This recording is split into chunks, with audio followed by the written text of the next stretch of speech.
Welcome everyone to this another session of ScooNews where we are going to talk about project-based learning. Now, PBL is something that we have been talking about for such a long time, and many schools have also started implementing it. Not today, but for years now, schools have been trying their hands on it. ScooNews took this initiative where we started about 3 weeks ago with this idea that let's talk about PBL in a slightly different manner, and let's not focus on just 1 or 2 hour session, but we have dedicated 9 hours of discussion to project-based learning. And today we are also going to talk about a different approach to this whole PBL, where we will talk about problem-based learning. And how do you bring in a problem into the classroom and then find a solution collectively, where any one single person does not remain as the instructor, but it is a collective effort, which is also the whole idea behind PBL. In last 2 weeks that we have done this discussion, and you can all find those videos on the social media channels of ScooNews. In the last 2 weeks that we have done the discussion, many interesting points were discussed. What exactly is PBL? What are the strategies? How to implement it? What kind of challenges do we face? What kind of challenges do teachers face when they have to implement? And what kind of challenges do management face? What are the ideas that can be implemented? Do we require teacher training? If yes, what kind of training is required? So much of all this was discussed, and today we are going to take it further to the next level. Ladies and gentlemen, my name is Vikramjit Singh Rooprai. I am one of the teacher trainers associated with ScooNews, who is trying to bring in a revolution. PBL, project-based learning, or interdisciplinary project-based learning, where we can bring in an idea and let children think about it. Let us not limit ourselves to simple textbooks that have been provided by a publisher or 1 or 2 agencies, but there are hundreds and hundreds of minds within one given school. Why don't we collectively put our brains together, come up with new ideas every day, work on it, learn something new from that? So to begin with, as we are sitting in 21st century, we will talk about it. How can we develop, or how can we use PBL to develop the 4 C's for the 21st century? And for that, I would like to invite Ms. Prabha Dixit, who is principal of Ashar International School, joining us from Chennai. Prabha ma'am, if you can switch on your camera. Over to you, Prabha ma'am. Please come forward with your panel, and you can start the discussion. Thank you. Thank you so much, Mr. Vikramjit Singh, for this lovely introduction and setting the context of how important project-based learning is. And it's really taken center stage now, ever since the pandemic hit us. And I think over the last 2 weeks, we've been hearing a lot about how project-based learning outweighs traditional didactic methods of teaching. We have listened to what project-based learning is. How should this be implemented in a classroom through very, very rich experiences and examples that we've had various educators share. And I think one of the key ideas that came out of these sessions is that project-based learning is not the same as a project. In the case of a project, the focus is really on the outcome. Make a model or build a diorama, create a role play, make a presentation, and so on. However, in the case of project-based learning, the focus is really on the process of learning. When we focus on the process of learning, that requires a very, very high level of learner agency and a very undeterred focus on the development of transferable skills in our students. And that really brings us to today's discussion, using project-based learning to develop the 4 C's of the 21st century. So how can these 4 C's, communication, critical thinking, collaboration, and creativity, be developed and enhanced in our learners through the use of project-based learning as an instructional strategy? And to share their thoughts and very, very rich experiences in this regard, we have 4 distinguished panelists join us this afternoon. We'll begin with Mr. Anirudh Gupta. Mr. Anirudh Gupta is the CEO of the DCM group of schools at Punjab. Now, besides leading a very large group of very well-established schools in Punjab, he's also the North Chair of FICCI Arise, which is a collegium of leading stakeholders representing various facets of school education in India. We also have with us Ms. Divjot Kaur, Principal of GD Goenka Public School, Jajjar. A very, very unique aspect of who she is and what she has been doing is that she's been the founder principal of 3 startup schools. And I do believe this is very, very noteworthy because we all know how much that means in terms of setting up systems and processes where absolutely nothing exists before. As I introduce each of the panelists, I'm also going to request that you turn on your cameras, please. Our third panelist for today is Ms. Niyati Chitkara, Director of Schools, Chitkara International School, Chandigarh. Something that's a very, very notable achievement of Ms. Chitkara is that she was chosen as one of the 33 young rising stars of Indian education by the Education World magazine. And our final panelist for this afternoon is Ms. Lakshmi Venkatesh, the head of school of Prince Public School from New Delhi. I think with a lot of that rich experience that Ms. Venkatesh carries with her, something that's very, very important and special that she's working on currently is a project where she's involved in building the local community along with education for very, very impressionable first generation learners. So that is absolutely really the tip of the iceberg of the vast experiences that each of their profiles contain, but that will really give you as the audience a peek into the kind of very, very diverse, rich backgrounds and experiences that each of these educators come with. So with that, we will begin with our first question for today. And what I would really like to pose to each of you at this moment is we've heard a lot about one of the most salient outcomes of project-based learning as an instructional strategy being the development of skills in learners. Now, the skill sets that these children come with when they are engaged in project-based learning, it's clearly something that's a very, very, very often experienced results that many educators speak about, right? So if we begin with that end in mind of these skills that children will have developed because of having engaged in project-based learning, right? Now, what does this actually look like in a classroom? So when we talk of communication, critical thinking, collaboration, and creativity, can you help us understand what will this look like, sound like in a classroom? What is it that students will say? What is it that they will do? How do we understand that these skills are actually being fostered and developed in our students? So we'll hear each of the panelists in a round robin fashion. So we begin with you, Mr. Gupta.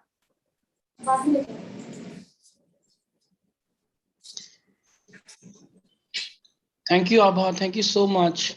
And thank you, Ravi and the team ScooNews for inviting me to this EdFriday discussion on an extremely vital and interesting topic of using PBL to develop the 4 C's for 21st century. We are in the first year of the third decade of 21st century. And as we all understand these 4 C's, communication, critical thinking, collaboration, creativity, they are extremely important, for our entire learning process. Now, how do we develop these 4 C's using the project-based learning? Look, what I feel, there are certain traits that come as heredity. For example, some children have very good memory and good observation power. There are pathological elements, that control such traits. However, there are certain skills that can be, inculcated during the formative years itself. And I think these 4 C's that we are discussing today come under the latter category. Let me first talk about the critical thinking.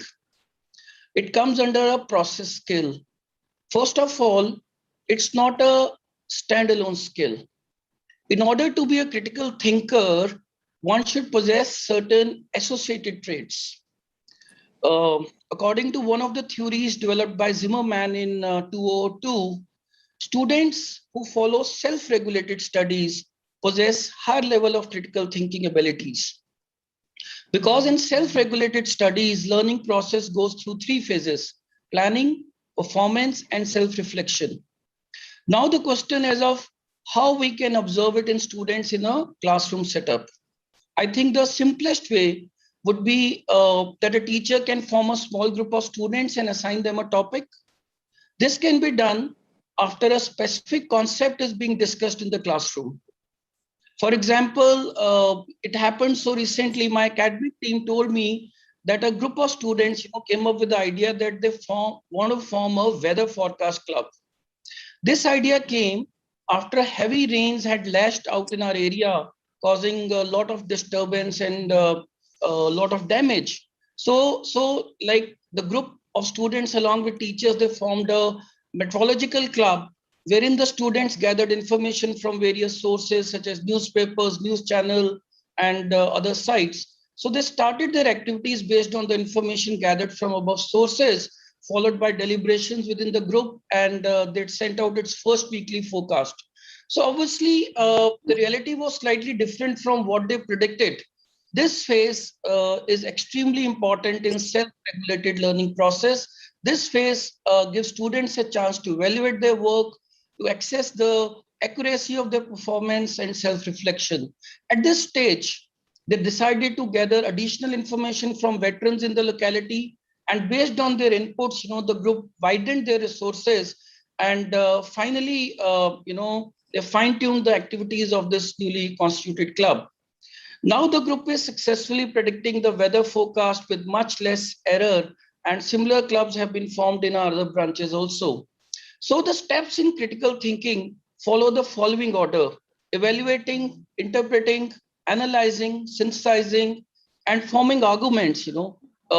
So while successfully performing critical thinking, the other three aspects of 4Cs, will automatically come into play. So in short, such rubrics can be used to evaluate students' ability on critical thinking, thereby all the 4Cs in fact. And the most important aspect is give them an opportunity to engage in PBL and then guide them as per the outcome at each stage instead of spoon feeding. So, when this topic was introduced, critical thinking, and not many students were aware of. So I gave a, example of a hockey match that, if you are a captain of a hockey team and there are last, 5 minutes and you are 2 goals down, will your thinking be a normal thinking or a critical thinking? So I think, there are a lot of such activities which can be taken up in form of a project-based learning to foster all the 4Cs. Thank you so much, sir, for taking us through that breadth of how those skills are actually interrelated to each other. Over to you, Ms. Divjot Kaur, if you can give us your thoughts on what is it that you'll actually see as an evidence in a classroom when you walk in. Ma'am, you just need to unmute yourself.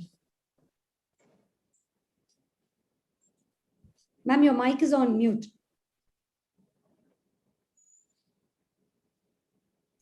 Okay, I'm sorry. I was saying that if I talk about the 4Cs in a modern classroom, they work in tandem.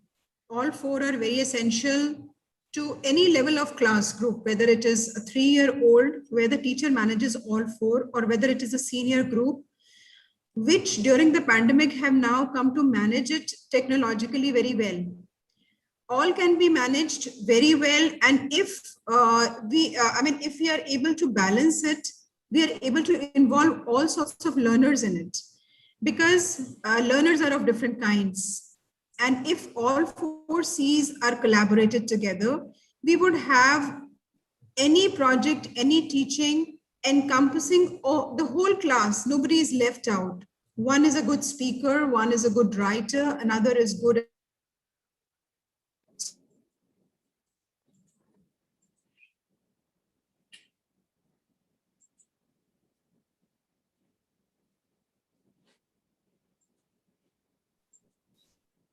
I think you've gone on mute again, ma'am. It got snapped. We are in an area, where there's a huge internet issue. So I stayed back in school and this internet thing is unstable.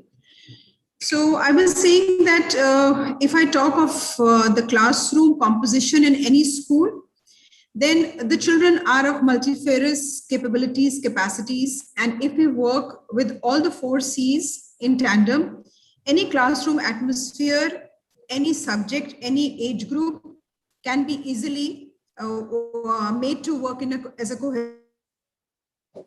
All children, some children are very creative, but they are not very confident about speaking. So if the teacher together into a project,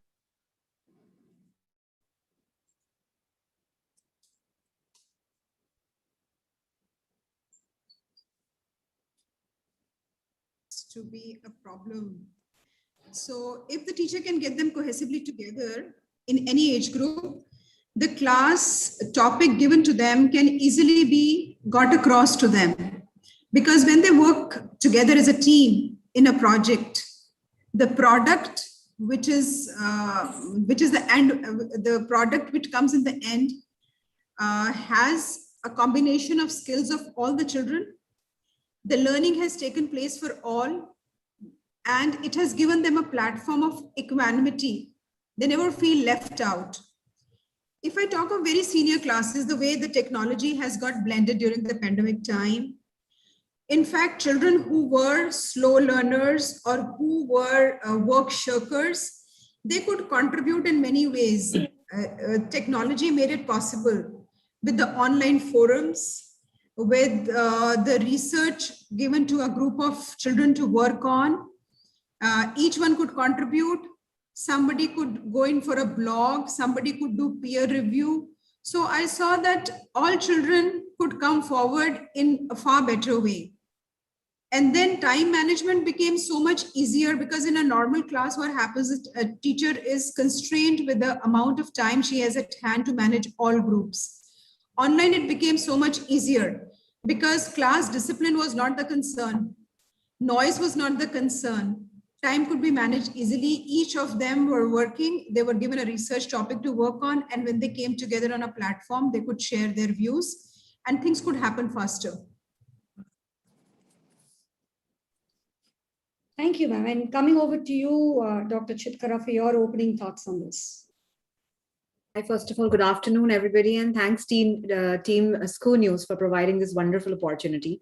The topic is closest to my heart because I come from an organization that provides an educational platter right from playway till PhD.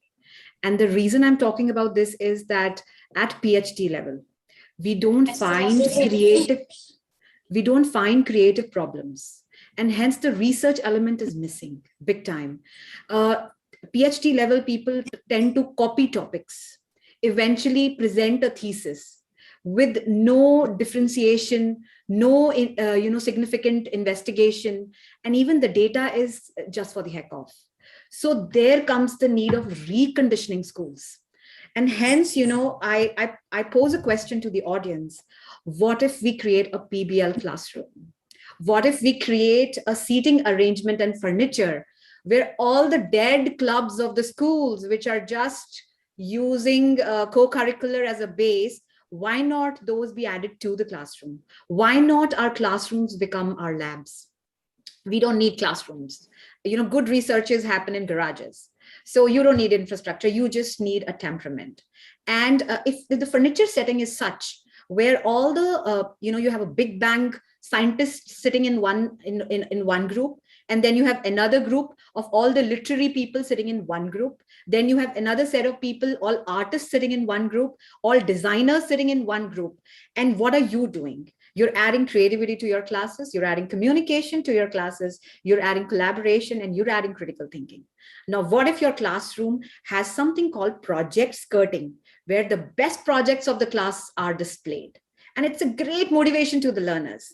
And what if you kind of direct students on coming up with their own ideas? You have an idea box in the classroom. You invite them for patents. You help them in patent filing. You help them in coming up with pitches. You help them in coming up with fantastic results. And as an evidence, as ma'am, what you asked, there are a lot of evidence that you can get. Number one is data. Number two, results. Number three, excitement in the class. Number four, the product. The product is ultimately a great evidence to know what the child has learned in PBL. Problem solving, presentations, examination papers, and you can come up with monographs and lot of stuff. So it's never ending. And to end on a note, the alumni of your school. The day the alumni of your school starts coming to your classes and mentoring juniors on PBL, that's the biggest evidence of your parvarish. So that is what I say, that is how it looks like and sounds like, just to answer your question, ma'am. Thank you. Thank you so much, Dr. Chitkara. And over to you, Ms. Lakshmi Venkatesh. Yeah, hello everyone. It's in fact, I thank the organization for even considering us. I mean, it's always nice to forward your thoughts because, as our profession is, we all love talking. That's what it is all about. So anyway, I think this is an ideal topic to speak for me currently in the situation, like the kind of a school I am involved in. This school caters to the first generation learners. It is in one of the mofusils of Delhi. So you don't, and the children whom I deal with, I have parents who do not even have never been, for any kind of a schooling. Most of them have a educated set of parents. I think it is wrong to even call them uneducated, but they send their children. It's a private school. They don't go to the Sarkari school. They send their children here with the aim that their child will learn something and would not certainly lead the kind of distressed life these people lead. They actually, it sometimes, it chokes my also how they pay the fees. It is a challenge. So for these children where they don't have a backing of an educated parent, we all talk time a dozen, so many methods and everything. But how do you educate a little child who walks into an English medium school where the medium of spoken language at home is pure Hindi and no other language? There is no mother to help the child. There is no mother to hold the child. And tuition is a very distant dream for such children. So in the current context, right, when we talk of all this, the project-based learning is the only method in which we can actually get across to these students. See, for y'all, it may be a fancy, but for me, it's a necessity for the school, because that's the only way we could survive and we could bring a change into the school. And for that, I thank the management because they never into my revolutionary methods and certain things, which I think normal people would not. Because for us, it is not the result which is more important. For me, the child gets out of 12 has to be something employable.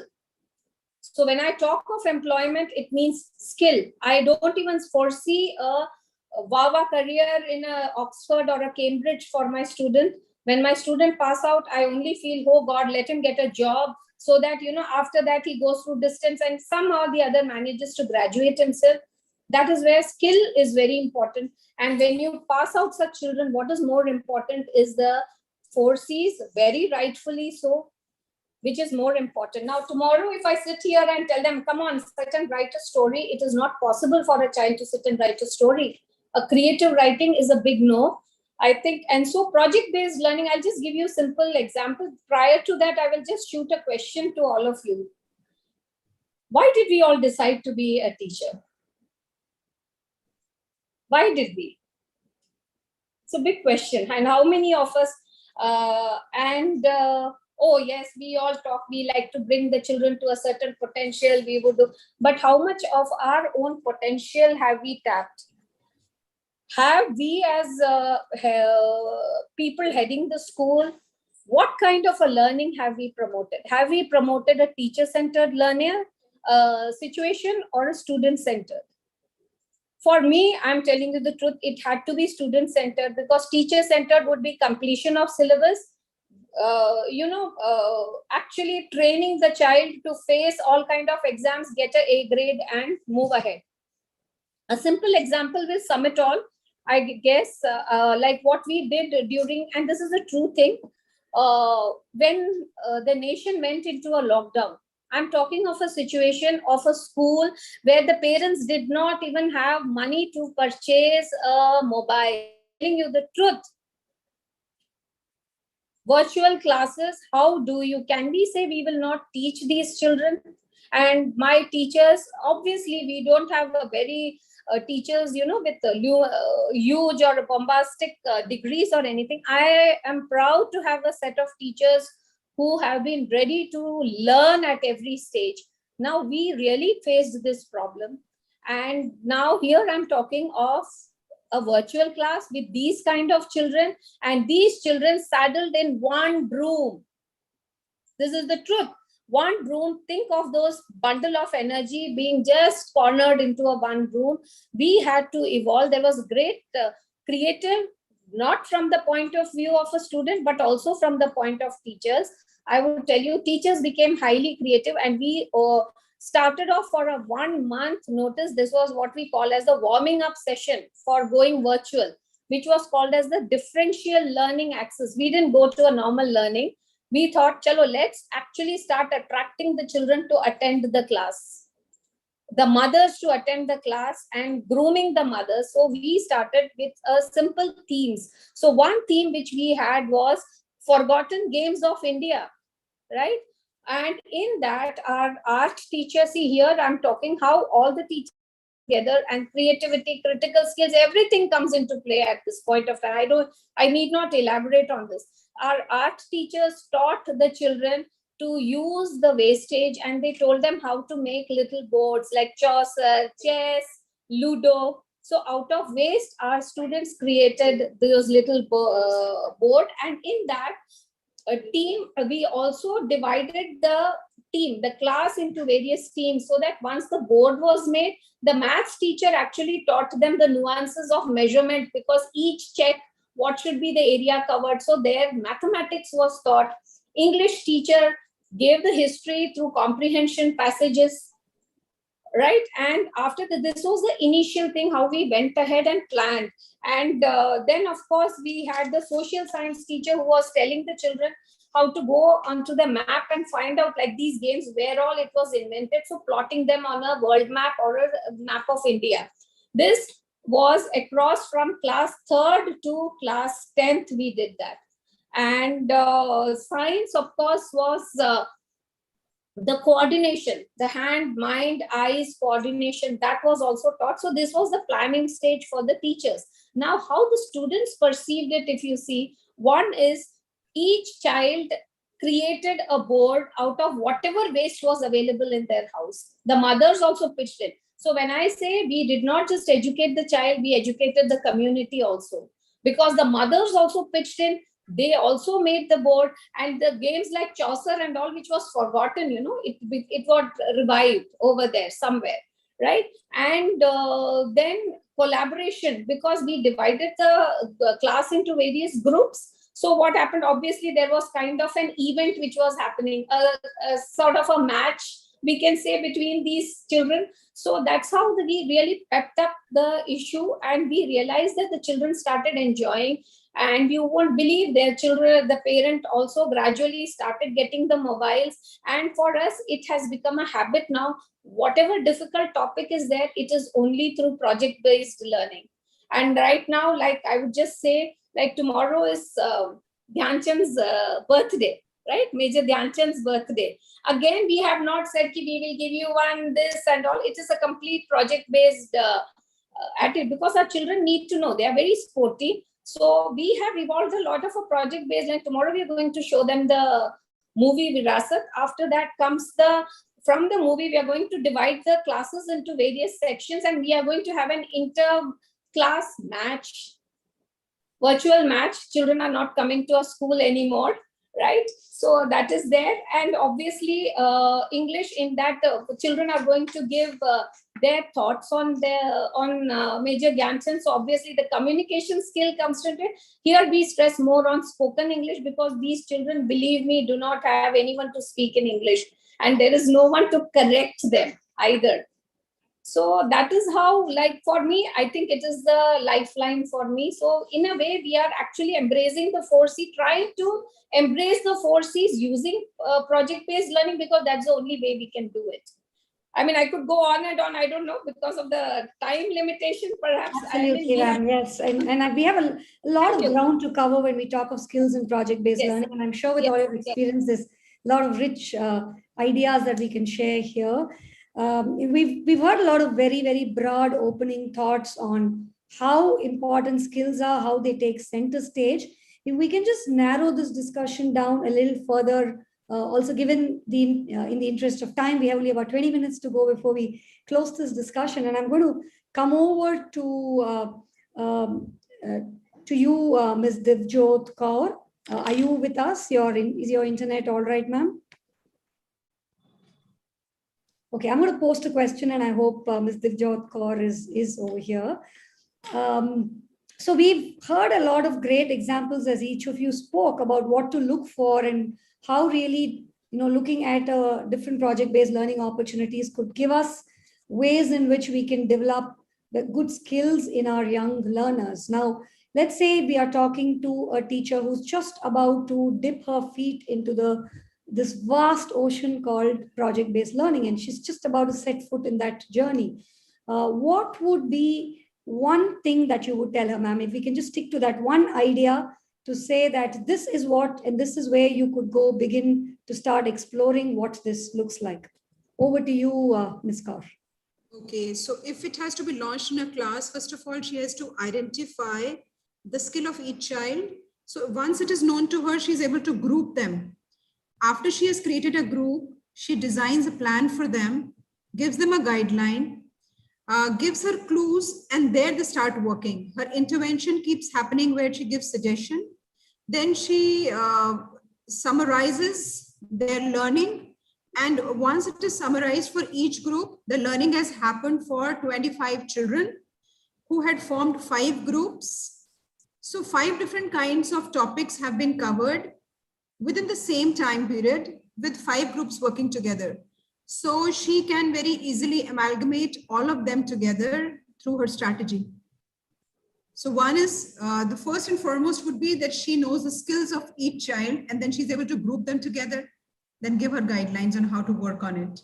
Okay, that was a very, very specific, clear pathway. Thank you so much for that, ma'am. So you begin with what the children already know and then build further on that. And that was very, very beautifully said. Thank you.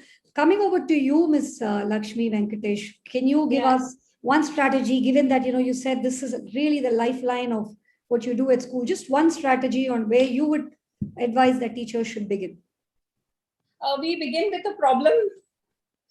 In fact, both are interrelated. A problem, like, see, there are certain topics, right? Now, if you go to a purely academic, we realize that certain chapters are very difficult for a child to comprehend in a normal teacher-student, one-to-one or a class medium. So we actually relegate those chapters to pure project-based learning. And from there, we pick on, and then what we try to do maximum is pick up the topic or a problem which is in existence at the current context. And then we build up, and here just to add more flavor and somewhere to make the subjects interlinked, we have made them to be interdisciplinary. The teacher sets, identify the task. So maybe it is not just the maths teacher who is addressing the particular topic, it is also the English teacher who is addressing the same issue. And now let us say something as this thing as, trigonometry. Trigonometry is all about triangles, right? Maybe, it may be very difficult to teach anything about trigonometry. Trigonometry may sound boring for a child who may not have much of a tutorial or a help at home. So what we do, trigonometry is introduced by the maths teacher. The art teacher, through her Varley paintings, tells her relates how trigonometry goes into the triangles aspect also. The art teacher. So, what happens, and then you have the English comprehension teacher who gives the detail about what trigonometry is all about, the evolution of trigonometry, that comes out as an English comprehension passages, right? And what happens is the social science teacher, identifies the historical structures which has used, like, the shadow of a Qutub Minar. Qutub Minar is there now.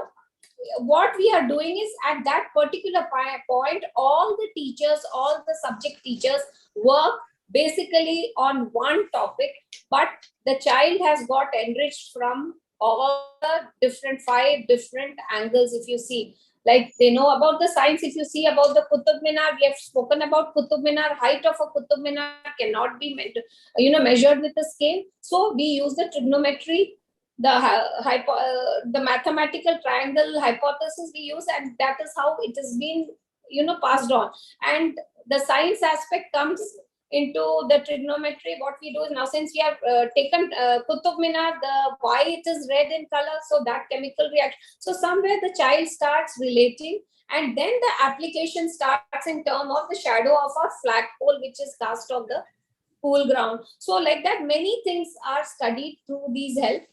So the child doesn't study one, but 5 subjects are governed. So what you're really saying, ma'am, is that the first thing that a teacher would need to do is to identify, perhaps as a group of teachers, a project or a topic that's not within the confines of a particular discipline, but then begin to look at a problem as a problem, and then start looking at where do I have every discipline's subject integration actually come through. Thank you for that lovely example that you took us through. Coming over to Mr. Anirudh Gupta and Dr. Niyati Chitkara for this. So we've heard some very, very pertinent starting points for teachers from Ms. Divjot Kaur and Ms. Lakshmi Venkatesh.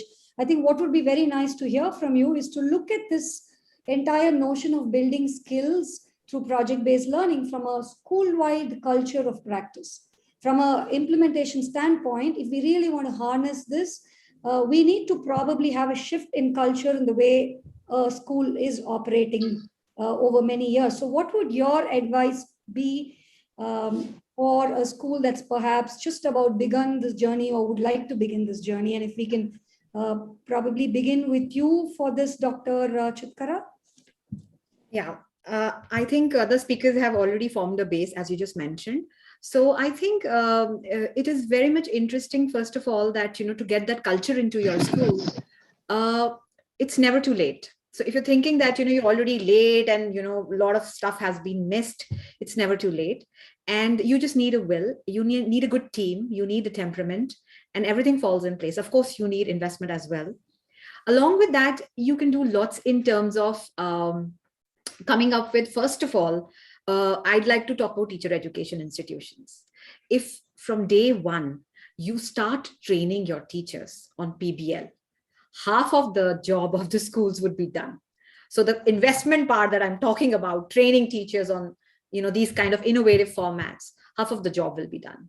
And second of all, it's very important, Government of India is funding ATL labs, the adult tinkering labs. And we're one of the schools who have this, opportunity. And they have a fantastic curriculum on robotics, the STEM curriculum, the drone technology, the technology-inspired textile. They're covering all sort of areas, right? And these are the basis for problems. So you can't just say that, okay, today, students, this is a problem, we're going to be working on that problem. You have to provide the entire, exposure to the problems, and then let the child come up with a question. I'll just give you an example of a student of my school. He came up with a question that, ma'am, why is it that we have, these societies coming up in our area and they do not have green spaces? So what can be done to those flats? We can't put planters. There's a mosquito problem. There's a water problem. So what can be done about it? So first of all, you need to assign a good mentor to the student. Once you do that, then probably, the child started working on that, the science part of it, the education part of it, the finance part of it. And eventually now that student has a patent, by his own name. And that is what, ultimately, the child will achieve, and the word will spread in the school. So this one experiment leading to another experiment, leading to another project, another problem getting solved. So, it is, then it moves on and on. Hence, this is one thing, and industry collaboration is something which I really recommend, because the day industry starts hand-holding academia, problems and solutions will automatically enter schools. So I request industry people not to shy away from working with schools. You can handhold, you can come up with your problems. We can provide you students and the mentorship from the academic side, and let's go hand in hand. So that's one part of it. Environment has a lot of problems already. So we don't need to hunt, they're already there, right? So we can work on that part as well. And there are a lot of exhibitions which are free of cost from the government side. You have SCRTs, you have Inspire, you have Google Fair, you have all these kind of NCRT, the CBSE science exhibitions. They're free of cost. And they provide you that platter and framework to come up with a problem. So they will ask students whether you're interested in gaming, and can you create a game that solves a problem? So they provide a great framework for that, along with assessments. And it's absolutely free of cost. So you don't need to do much in your school. You start working on these lines, and eventually your school will become a STEAM and STEM hub and a PBL hub, I'm sure. So that's my take on this.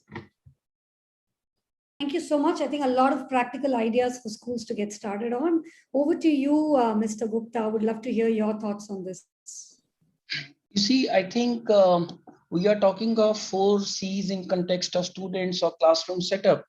To my mind, it's very important to have a top-down approach, right from the leader in the school to the principal to the coordinators, teachers. They all need to adopt these set of 4 C's. Fine. So it's not just about the students. If we have to have that kind of a culture and ecosystem in the school, so everybody needs to have a participative approach. Everybody needs to have a converging approach and thoughts on this matter. And to me, what the practitioners, leaders, principals have to understand, that nowadays it's not just about marks. It's about making a mark in life. So they have to do away with that conventional rote-based learning and exam-centric approach or a curriculum-centric approach. So there has to be, entire shift from that traditional system to a more skill-based and, system more focused on, this aspect. And, like most of our schools, they are in remote border areas. So for us, the concept of problem-based learning comes naturally to us. Fine. Our students, they've been engaged into a lot of such projects. Like, for example, during the Corona time, our students, Niyati was talking about ATL. They had developed, a UV-based floor sanitizing robot. Fine, for which we had also, applied for patent. Fine. Since there are a lot of floods in our area, the students, they designed a mobile app to help the people to reach the nearest relief center. Fine. So I think, in these areas where there are all these kind of social, economic, and environmental issues, the project-based learning approach comes naturally to the students. And I think it's very easier to implement all these aspects in a new school rather than, to make the teachers unlearn and, to introduce all these concepts in a running school or school which are, already established, though I mean, it's possible. So as we say, adversity reveals genius. So when there are problems, automatically where there's a will, there is a way. So automatically, teachers, students, the entire management, they sit together and they work on, various solving various problems and working out on solutions. And what Niyati mentioned, I think it's extremely important, and that is what we are working on, academia industry liaising. Fine. Recently, we had organized the Young Entrepreneurs Indian Premier School Business Conclave, which was first of its kind in India, where the students, they were talking about digital currency, they were talking about, various financial aspects, they were talking about startups, so I think, nowadays the education is a combination of KSA, knowledge, skills, and attitude. So we have to we have to understand that most of the Ivy League universities in the world, or most of the MNCs, they are not looking for degrees. They are not looking for qualification or certificates. They are looking for skills. They are looking for all these 4 skills. Fine. So degrees and certificates and marks, they will cease to matter. What matters will be, what you are made of, what your intrinsic skills are. And that is where, we all educationists need to work on. So education, to my mind, is a combination of knowledge, skills, and attitude. Fine, whatever curriculum is being taught to you, it gives you knowledge. But how to apply that knowledge, you require all these 4 skills. And to apply 4 skills, you need to have a right kind of attitude and temperament. So I think, there has to be a mindset shift. Teachers need to understand, that it's not just about completing the curriculum. It's about skilling the children. It's about making them industry ready. There's no dearth of jobs in India. Still, 80% of our youth is still unemployed. because their skills are not matching to the needs of the industry. So we want them to be successful. We want them to do well in life. So we have to skill them as per the needs of the industry, and the industry and academia, they need to work together on all this entire aspect, so that, we do not face this problem of unemployment. And, even if, like they are qualified, but they are not skilled. And, you see some Western, Canadian, American, and, like in other parts of the world, even if a student is qualified, student has done the graduation or post-graduation in India, he has to go again, he or she has to do again, some other the course in that country, because they are not very, very confident about what skills, you have gained or gathered. So I think, we need to, adopt, approach where we think of education in terms of skilling. And number two, it has to percolate down from top to bottom, and even, we are talking of collaboration and communication. That has to happen not within the students, that has to happen within all the stakeholders, the parents, the principal, the teachers and students.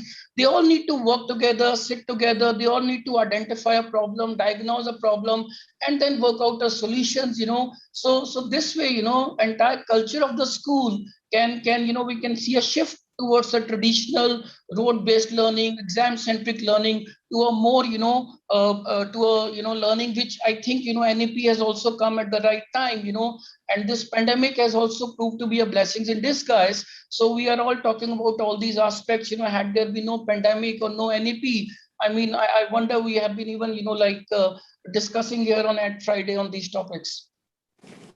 Thank you so much, sir. And I think just with all the examples and the ideas you've touched on, and making students industry ready, making them more employable, I think you've given us a really good insight into how important it is for all of this to seep into the culture of the school itself.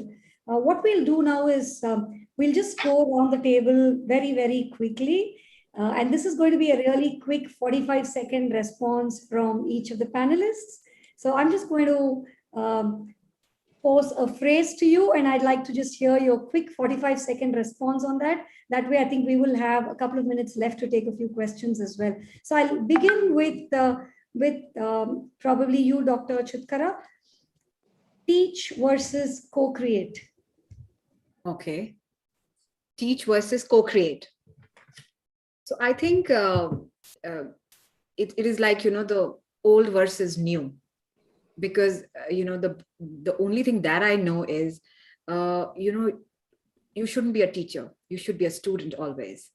And in our school, everybody gives exams, everybody studies. There are a lot of people who are doing PhD, they give exams, they struggle with question papers, and they struggle with problems. So unless you co-work with the students, right, there's no point teaching. So collaboration, absolutely. I agree with co-working more than teaching. And why not co-teach? Rather than teaching, let's do buddy teaching. Let's co-teach. So that's my take on this. And if you want, I can also say that there are a lot of tools that teachers can co-teach and use. Could be newspaper, could be dictogloss, could be linear programming, could be jam sessions, could be humor, could be brainstorming, could be flowcharts, categories. So lots of tools. So I think co-teaching is the buzzword.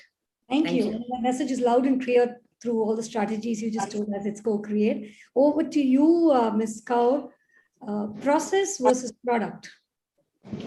Okay, very shortly, if iceberg is the process, then the tip of the iceberg is the product, as they say. And learning is the process through pedagogy, teaching and learning styles, class management and different philosophies is the process.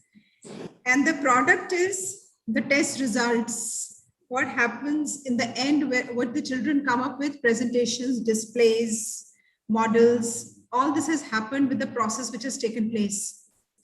And I believe that process is more important, product is not. That was a lovely visual you brought in front of us, the iceberg versus the tip of the iceberg. Thank you. Coming to you, Mr. Gupta, your 45-second phrase is pedagogy versus technology. Okay, so I think pedagogy and technology, they are complementary to each other. If I use a term from biology, so they must form a symbiotic relationship. Let's imagine, what would have been the scenario to the world of education during the past 18 months since lockdown on March 23, 2020, if there's no technology available. Fine. Had it been a communication lockdown, what would have happened, What would have happened to the learning of, millions of students across 190 countries? So while pedagogy helps a teacher in classroom transactions, which might vary from one teacher to another teacher, the technology gives them the support to deliver these pedagogical transactions through multiple platforms and modes. Again, which technology to use for what sort of pedagogical transaction is something I think the educators need to get trained on. So experience, the teachers must be able to take both hand in hand to excel in their educational career. And I think, I always maintain that nowadays it's digitize or perish.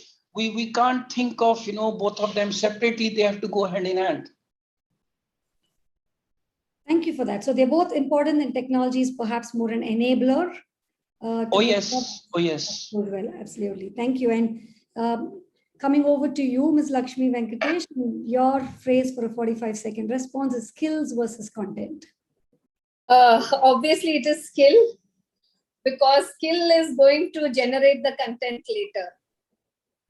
All right. And I think I would not like to stress much on that, because without skill, content doesn't hold meeting. Content is always born out of skill. And I would just like to end with that quote of Ben Franklin, which I hold it quite dear. Tell me and I forget. Teach me and I may remember. Involve me and I learn. So through the skill, all the learning is only, because ultimately, end of the day, it is the skill which matters. It is not the content. You may have much of a content, but if there is no skill, you're not an employable person by anyone. Even if it is your own home, without skill, you are just one of those furnitures. That's all. Absolutely. So the skill it is obviously it's a skill over content. So we could say the skill is the destination. The content is our context, which will help us build skills. Yes. Thank you so much. Those were very, very quick but very deep responses. We probably have time for one question, and I think one important question that's come up here on the Q&A window is the idea of assessments. Now, how does that happen when we are focusing so much on skills through project-based learning? And if I can perhaps quickly come over to you, Dr. Chitkara, and can you give us perhaps one quick example from how you handle that at your schools? So first of all, you don't need to go in for conventional exams. There's just not one format of exams. There's something called open book exam, right? And the books are open. The question is extremely challenging, and it is problem-based. Now you open your books, you open Google, whatever, you're not going to get an answer. So that's one way to assess the student. Then revision through teaching sessions, where a 5th standard child teaches a 4th standard child. When you teach, you learn the best, and you get to know what's the problem and how to find out a solution. So that's there. Along with that, there are a lot of methods. There's something called queuing technique. There's something called sociogram. There's something called ink-block test, picture projection test. There is something called unjumble the jumble. And there's something called Sudoku. There's something called the word association test, draw and describe, guess the lesson, mnemonics. Then you have DIY test, do it yourself test. And then you have spin the wheel. Then you have web of thoughts. Then you have find the way out.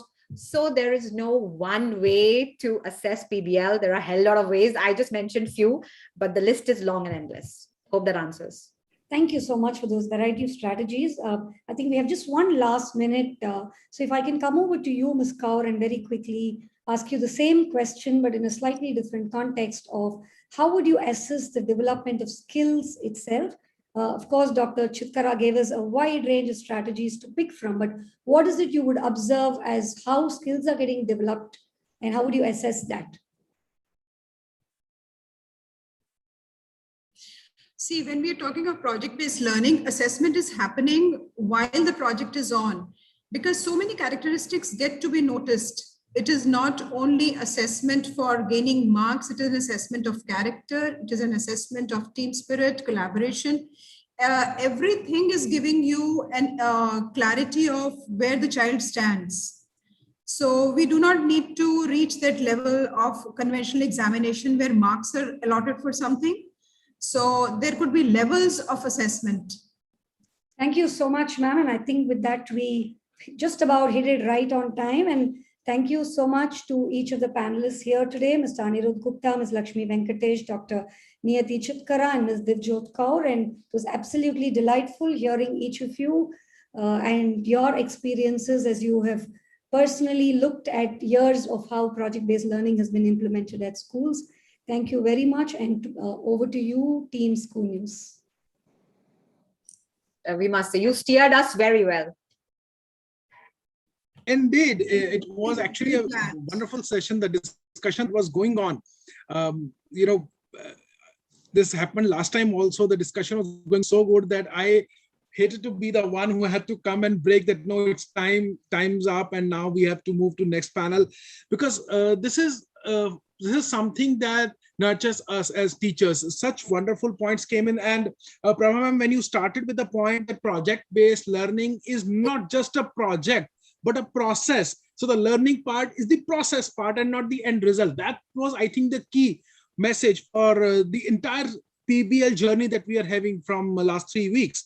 Lakshmi ma'am, your school is in Jhajjar, and you mentioned about this Qutub Minar idea. There is an interesting thing. I don't know if it is happening these days also or not, but till few years back, there was a project or a program of Government of India, Paridhi project, in which they used tall towers to measure the shadow and the height of the tower, and using the equations in... It is the Pythagoras theorem they used over there. Ma'am, they used the Surya Siddhant, jo Varha Mihir ka Surya Siddhant hai, they used the theorems from that, trying to calculate distance between sun and earth. And then we have that statement from Sayanacharya, which is Tathat Samaryate Yojananam Sahastram Dve Dve Shate Dve Eke Nimishardhen. Now, just with this, I can do so many calculations just to find the speed of light, distance, diameter of Earth, circumference of Earth and Sun and Moon. So many things can happen. Or maybe, again, I'm using one of the close examples. You are in Jhajjar, the Jhajjar Monument Complex has got so many different things. I mean, there is one monument which is breaking right from center, being with ashlar masonry, how it is splitting up. Or when you come towards Farooq Nagar, there is a gate called Jhajjar Gate. There is a huge Bauli. Why is the structure, which is the perpendicular structure from where they would fetch water 40 meters above the well? I mean, the well is deep down, they can have a structure over there or a wooden frame where you can fetch water. Why do you need a 40 feet, sorry, 40 feet, not 40 meters, 40 feet high structure where people would stand above the well, just go 3 stories, 4 stories up, and then far you see the well. So all these logics, and around these children can, these are just things, if you put children in situations, they would come up with these questions. As a teacher, we don't have to say anything, and then they can come up with such brilliant ideas. I mean, I have noted down so many points. I wanted to discuss them, but since we are running short of time, I'll hold my thoughts for the end part, where we will, give the summary of all the 3 panel discussions that we are going to have today. One just concluded. It was a wonderful session. Thank you, Prabha ma'am, for moderating it in such a beautiful way.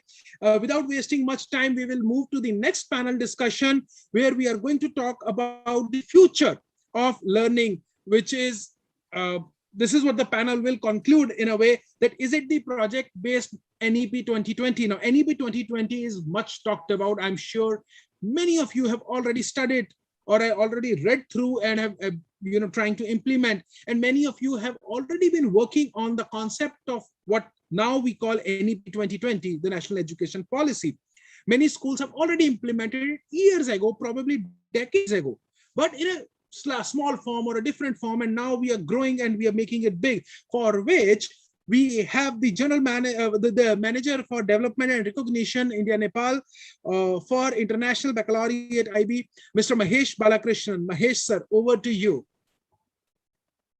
Thank you, Vikram. And I had the closing remarks as well of the previous session. I have a fantastic panel today, and we hope that in our own way, we all would be able to contribute to the learning journey of all of us for this session. Thank you, Ravi and ScooNews as well.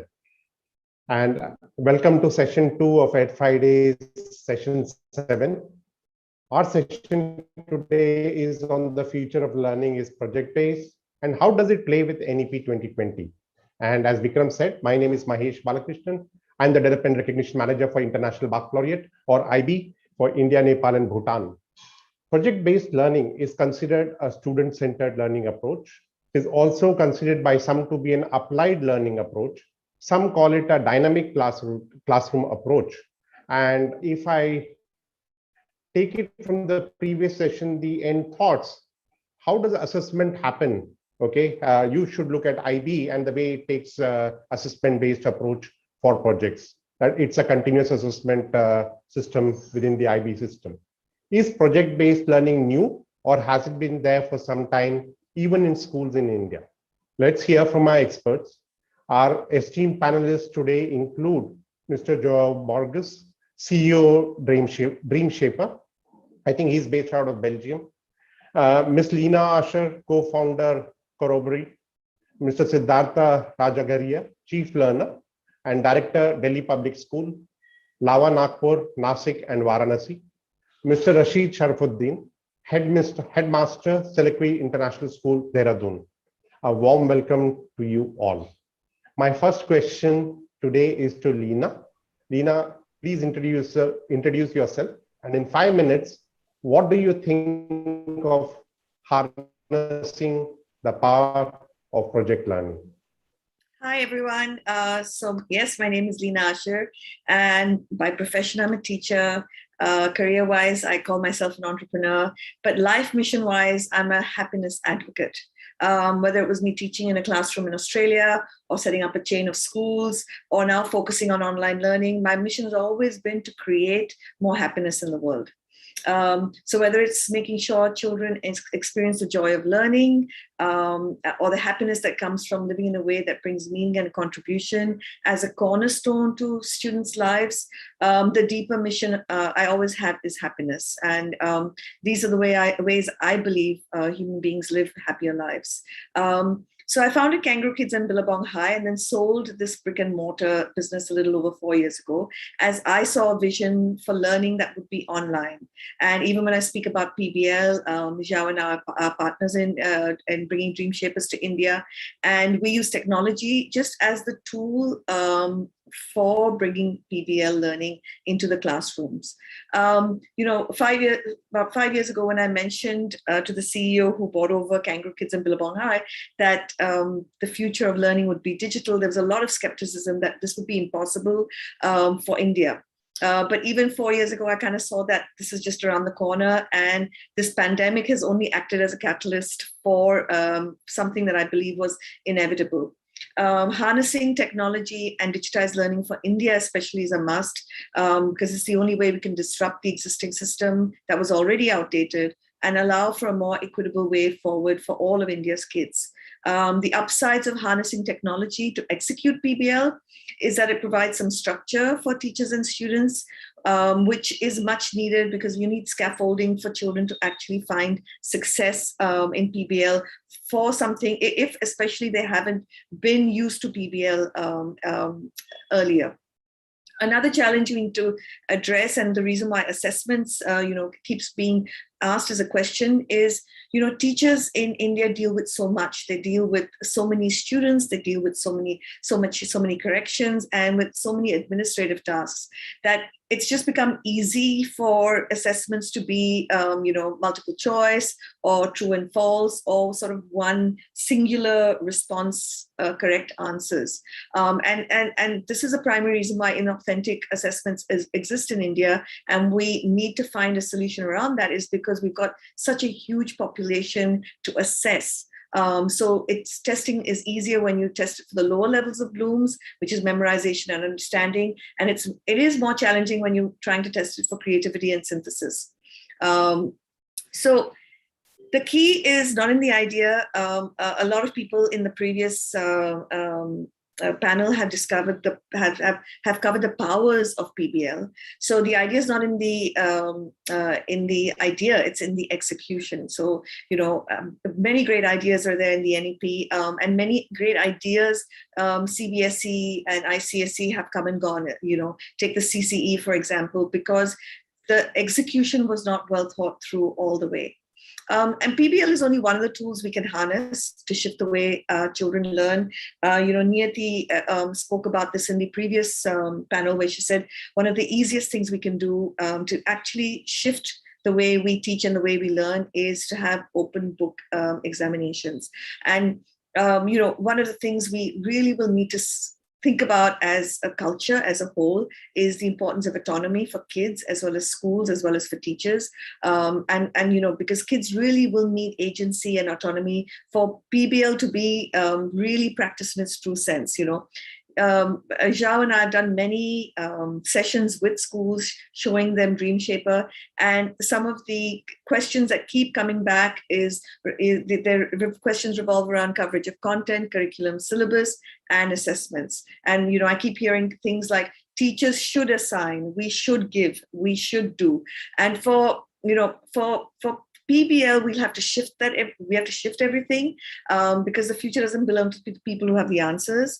It's to people who can solve problems and can invent things. It also belongs to people who can identify that a potential problem exists, and that by combining this and this, a new idea, product, service can emerge.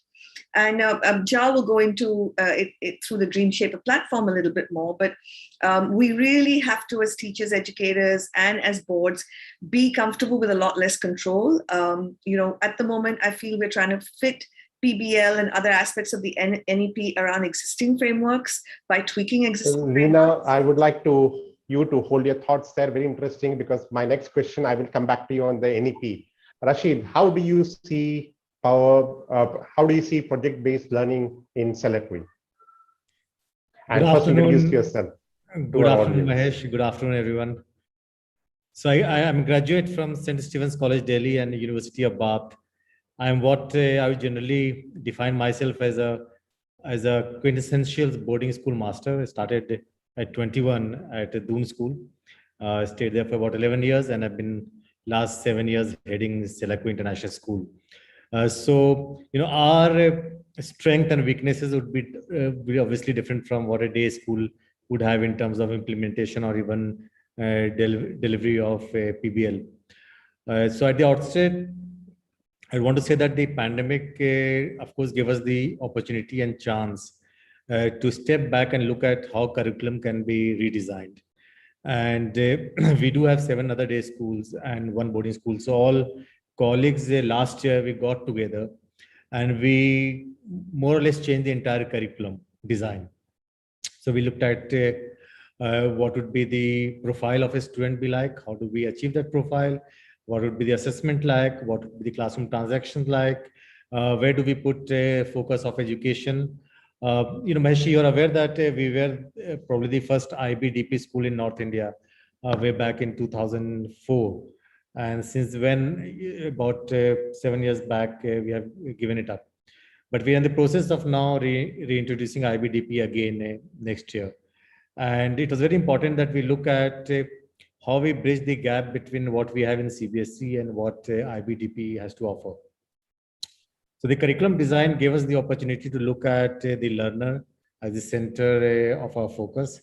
And we try to create pretty much what IMYP program or even an IBDP program would be like in terms of learning steps. So now we have a curriculum which is of course student-led. It's inquiry-based, and we look at project-based learning as one of the most important part of it. While I would say that it's a interesting idea, and of course, as you said, that schools in India and abroad have been doing it much before NEP came into being, or in a sense that if IBDP came to India. But the central issue about project-based learning is about the training of teachers and the resources that come around it. And I think that is something that we need to look at. And also in terms of exam system that we have in place, how do we change that? All this will lead to then a different kind of intake in college admissions. So unless you change right at the top, which is how students make it to college, you're not going to pretty much change how the exam happens in India, or what happens in majority of the classrooms all around India. We are lucky in the sense that we do have resources and teachers to look into it. We have training program and resources. So it's important that when we create project-based learning, we should make sure that it's enjoyable. Joyful learning is what we call is at the heart of our education. And we looked at learning and assessment and the entire experience of being in a boarding school. I'm sure you're probably aware that for us, learning doesn't stop only in the classroom. In a boarding school, it goes to the boarding houses, it goes to treks and all the activities we do. It goes to engagement with the community. So whatever NEP has now envisioned in terms of skills, in terms of competencies, when I look back at Selakui, we did start all that a few years back in terms of 6 C's. And we also added then our own compassionate, another C, which is what we call 7C, which is compassion. Pandemic taught us that. And I think it's important that our students, most of them do come from what we call upper middle class. They are horribly not so aware of what's happening around. But this pandemic did teach them, it taught us how life can be. So engaging with real life solution, real life problem, how you could create that step in terms of questioning yourself, how could you scaffold those learning, and then bring that learning in terms of reflection, and how you create that learning into a space. I think that is what we aim to do, and that's, I hope, should be in place in next year or so. Thank you, Rashid. I think that's very interesting what you said about compassion, about scaffolding. And I will take Lina's thoughts, and she's given a good preview to all of us about Joao. So over to you. Introduce yourself. And my question to you is, do you see project-based learning and experiential learning as same or different? Why and why not? Thank you. Hello. Thank you. Good afternoon, everyone. And thank you for inviting me to be here. It's a pleasure. And I'm Joao. I'm Portuguese. I'm based in Lisbon, which is not so far from Belgium. and well, it's great to be here. I'm CEO of DreamShaper. DreamShaper is an ed tech focused on project-based learning and on making project-based learning easy for teachers and for students. And so I'm really happy to be here and to be sharing my thoughts and mostly to have the opportunity of hear your thoughts and collaborate on building this knowledge. And I really agree with what Lina said and with what Rashid said. I think that switching the focus to the students, switching the focus to the activities and not to the content, the importance of teacher training and which resources are we providing to our teachers when we are asking them to innovate and to teach in a new way, reconsidering the assessment. I think all these things are important and are part of a big equation that is around the possibility and how easy or how difficult can it be to put project-based learning in practice. And connecting all these to the question you asked, I think that project-based learning, it's a really good way of putting experiential learning in practice. So I think that the concept of experiential learning, that cycle that goes from reflection to conceptualization to connect to the real world and to have concrete experiences and keep that cycle, it's a concept in which project-based learning is an actual mean to put in practice. So I really believe that we are not talking about the same thing nor different things. We are talking about a way to put in practice, project-based learning being a way to put in practice the concepts and the benefits of experiential learning experiences and real-life learning experiences. And I think that just bringing some some considerations to what was already said. I think that the big thing about project-based learning is actually, as in other active learning methodologies, is putting the student on the center of the process. And I think that nowadays, the students of nowadays, they need to have a hand on the way they are learning. They need to take decisions. And it's kind of, we need to do this to go in the direction of the motivations of the students of nowadays and the needs of the students of nowadays. So in one hand, they need to have this type of experience to be motivated and engaged in the learning process. And I think that Rashid said very well that teaching well is making sure that our students are engaged on the process. And this is, we have to be permanently do a little bit of design thinking as a teacher and iterate the way we teach to make sure that we are doing it in a way that today's students is engaging with it. And project-based learning goes a lot in that direction, because students like to create, like to solve problems, like to build things, and like to produce content. And kids of nowadays are really into this type of creations, and I think it's really important. But then in another hand, project-based learning comes with all types of experiential learning comes with the benefit of developing other skills and develop real life skills and 21st century skills. And I always like to remember that, like, time flies, but nowadays when we talk about 21st century, we are not talking about the future. We are actually talking about the present, and we've been on 21st century for a long time now. And so 21st century skills are not the skills of the future, are the skills of today. And the truth is that project-based learning helps providing this capability of identifying problems, solving problems, cooperation and curiosity and communication, and so on.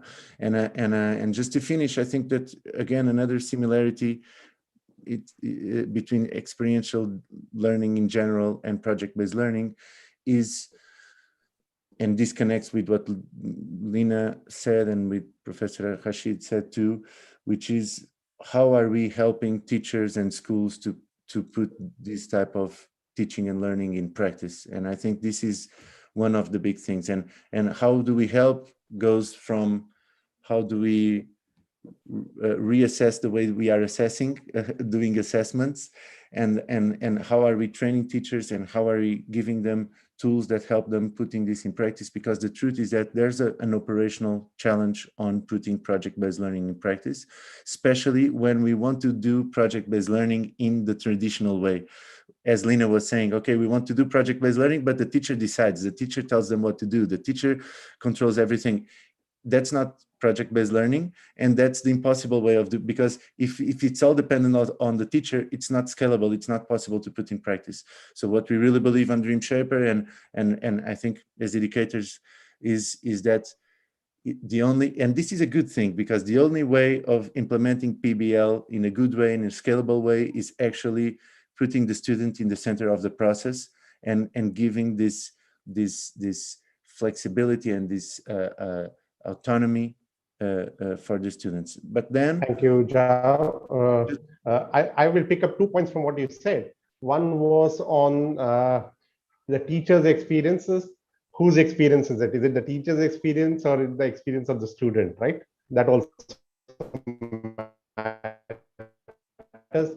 And you talked about skills of the 21st century learner. That's very critical, because the jobs of the 21st century might change.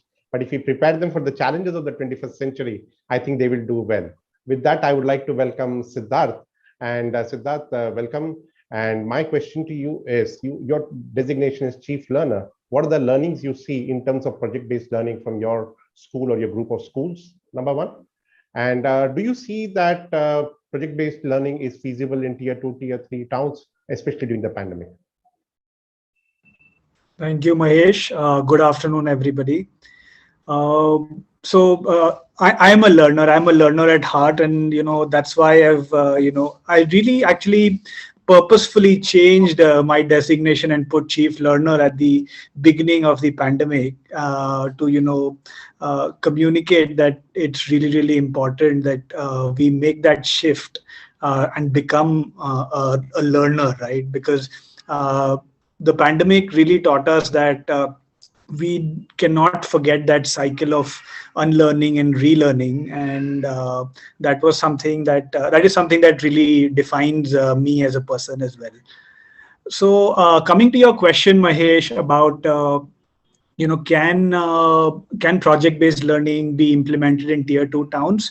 I think I resonate with what Joao and Lina shared, that we've got to change the mindset of the Indian educator.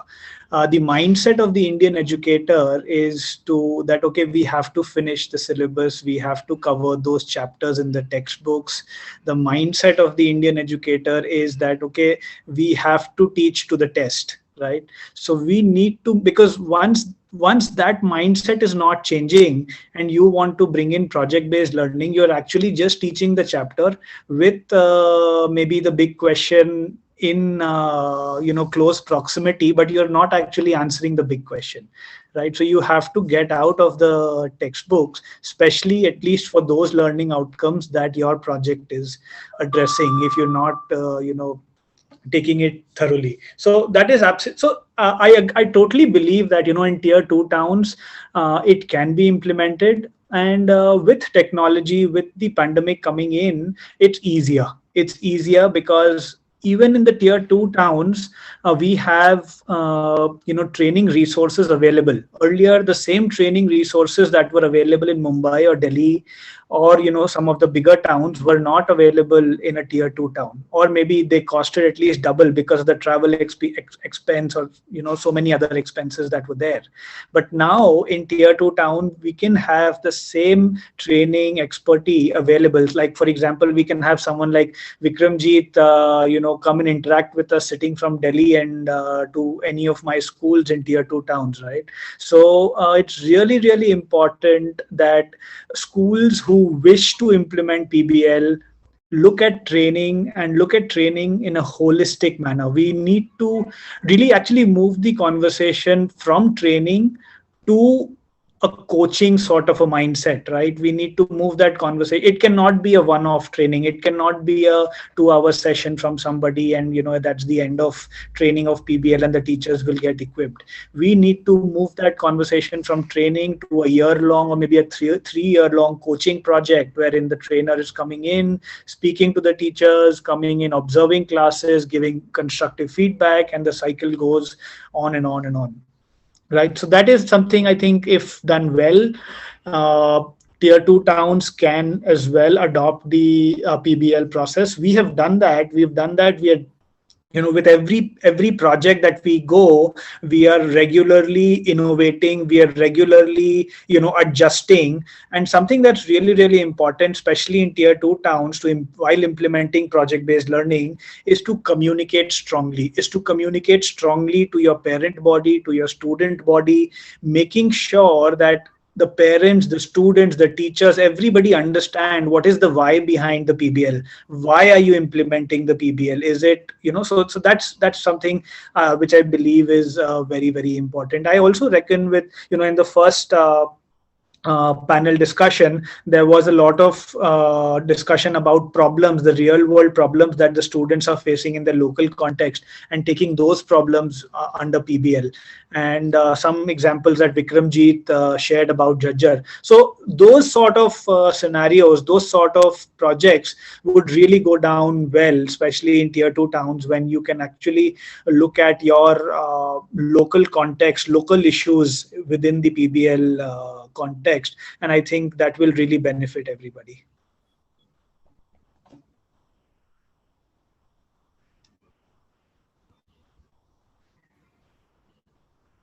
I think I'm on. Siddharth, that was very interesting. You mentioned about teacher training, is teacher development and training. So my question to you is, have an approach where all your schools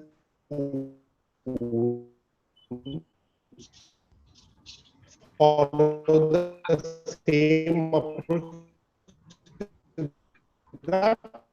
That's my next question to you. or do you have an independent approach when it comes to teacher training as well as project-based learning? And second is, do you see of learning? Okay, is this my? No, it's not Siddharth.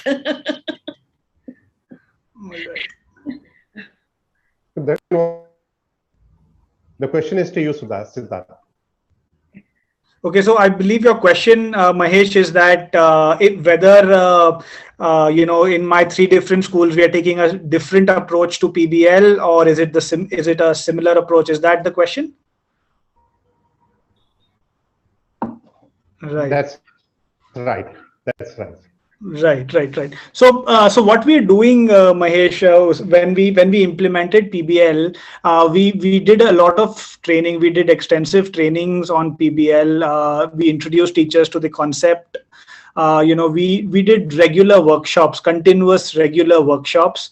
But what we did not do was give them a clear project, like a defined project. Okay, this is a project, this is what needs to be done, go ahead and execute it. We did not do that, and I don't think that should be done as well, because like I think what Joao said, that it has to be co-created, right? The project has to be really co-created with the students. So that will only bring in the student agency, which is, I think, at the heart of something like project-based learning. And also it will bring in the teacher agency, because if if it's like a complete top-down sort of an approach, and the teachers are handed in a curriculum to implement for PBL, there might be a lot of resistance, because there's so much of baggage that is there in the Indian context when we teach to the test.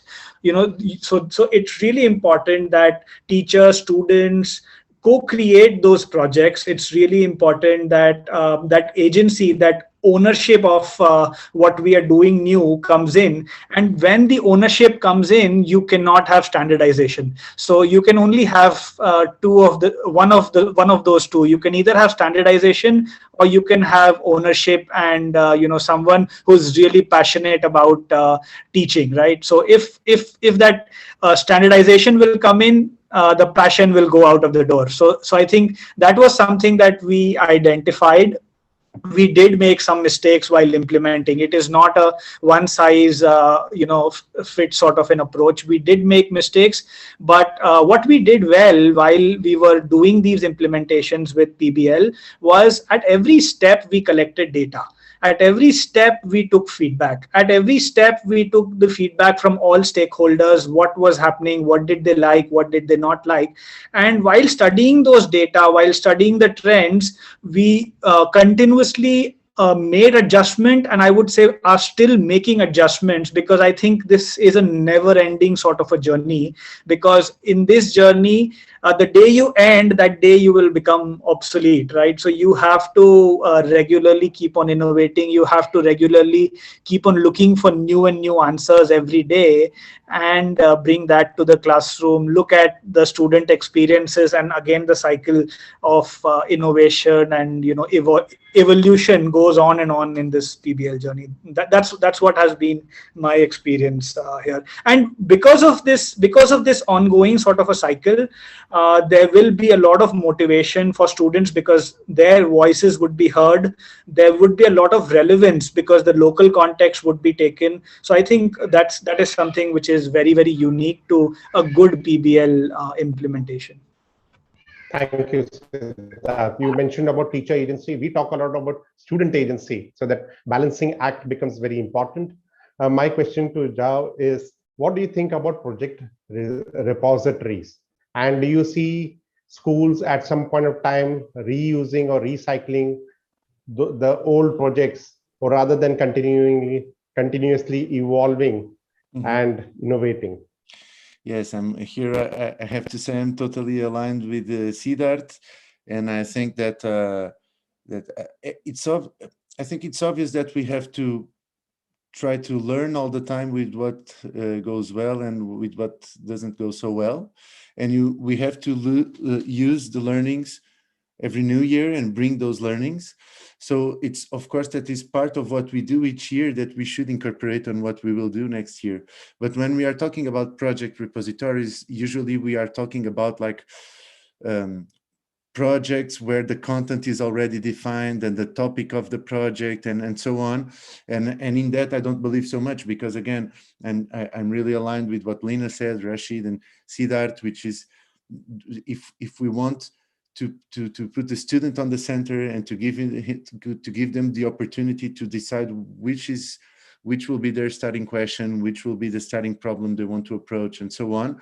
We can't do the same project every year. We can have starting question repositories, use past starting questions to help students think on their starting questions. So there are lots of things that we can reuse, but until the limit where we are respecting the new students' freedom and creativity and wills, because that's the magic of project-based learning, and that will be the necessary magic to have these new students engaged and enrolled on the process. So I don't believe so much on building project content-wise project repositories, let's call it like this. But obviously I believe on using old projects to show them as, I think that having project repositories, that's like projects that other students did to inspire new students and to inspire them to follow the others' ideas and to build above what the others build and so on. That's great. But I know that usually when we are talking about project repositories, we are going on the direction on doing it top down and have it really well defined, what will be the project and what will be the content. I think again that, and just commenting on this, that there are some things that where we can create patterns, mostly on the methodological side itself. So we are learning how to improve this methodology, and we can use the same methodology, but this methodology has to be a methodology that respects the student creativity, respects the student's decision. So it has to be a methodology that helps scaffolding the process, but at the same time gives flexibility for the student. And that's actually what we try to bring. And it's not an easy challenge. And what we have been doing these years on DreamShaper is try to create these project frameworks that are just project type frameworks. They don't cover content, to make sure that they can be used with any content and any starting question and any approach that the students want to do. And I really believe that that's the way. A last word to say, and I think this is interesting to say because I'm in Europe and I'm leading a company that is in like 4 continents and lots of countries. And I think that it's worthwhile to say that the challenges that we have in India to implement PBL are not so different from the challenges we have in Europe and we have in Brazil, in other countries from Latin America. So don't feel that this is a fight that we are only fighting in India. It's something that is happening at the same time all over the world. Obviously, that are some schools, some places, as in India, that are more advanced than others. But the challenge of training teachers, of what Siddhartha said, that is to implement PBL in the school, it can't be only the teacher doing it. It has to be the board of directors, the whole school has to be aligned with that philosophy and has to give the space for teachers to do that and for parents to understand the importance and so on. It has to be a school decision and not a teacher decision. And this is the same everywhere, and just wanted to share a little bit of that international experience we have. Thank you, Joao. I have another addition to that in a minute or so, if you can answer. Using design thinking for project-based learning, what are your thoughts? As well as for using design thinking for service learning, very quickly. I think that design thinking, it's just a way of designing solutions while you connect with the real world. And if we want to bring learning experiences for our students that make them understand how the content apply to the real world and why they are learning is important to solve real world problems, that it will be useful for their life, it's essential to use design thinking, not as we use on companies to innovate and to invent the next iPhone, but parts of design thinking within our the learning experience to build this experiential learning cycle where students connect with the real world, and then they think, and then they understand, and then they connect with the real world again, and they rethink, and they relearn. And so I think it's really useful. We use it a lot in DreamShaper. I think that it's something that good educators have been doing much before design thinking existed. You know, so yeah, I really believe that design thinking applies very well to education as it applies to other areas of Thank you. Should be used. Lina, project-based learning is not new to India. What should be done to align it with NEP, especially from a teacher-centric approach and including teacher training? So I think there's a project-based learning as conceptually is fairly new in India. Project making is not new. And I think there's a distinction, you know, there's the pretty charts and models that kids have been asked to make, and where the focus is on the product and not the process. So I think I very much agree with Rashid that for project-based learning to take its full form and for the NEP to actually come alive, a lot of things have to change. We need to get away from the politicization of education. We can't be forcing schools, teachers, and everyone that this is your curriculum, this is the content you have to get through, these are your textbooks. We can't have zero autonomy for teachers, education institutions, and then expect teachers to be able to give that autonomy to kids. So I think there's a big element of us being able to trust that the process will work. I think we're always scared to let go of something that exists. We're not always ready to embrace and trust that this process will work, even though, people in the earlier panel said that there's a lot of research to back that it does work. That the brain sees a higher level of engagement with problems that it comes up with or questions it wants to solve. It's just the way the neuroscience of the brain is. We have to trust that students can come up with the starting points of project-based learning. Then we trust a research question on them or a starting problem on them. So I think as culturally, we'll have to change a lot. We have to shift the way we see achievement. The way we see achievement in our schools and outside our schools, it's largely been based on, when we see people we revere, it's people who've accumulated a lot of wealth or a lot of fame, a lot of trophies, a lot of accolades. For teachers to embrace it, I think very quickly, if boards actually go to the open book, open Google format, it just shifts everything to a process and a deeper way of thinking rather than, focusing on memory and understanding.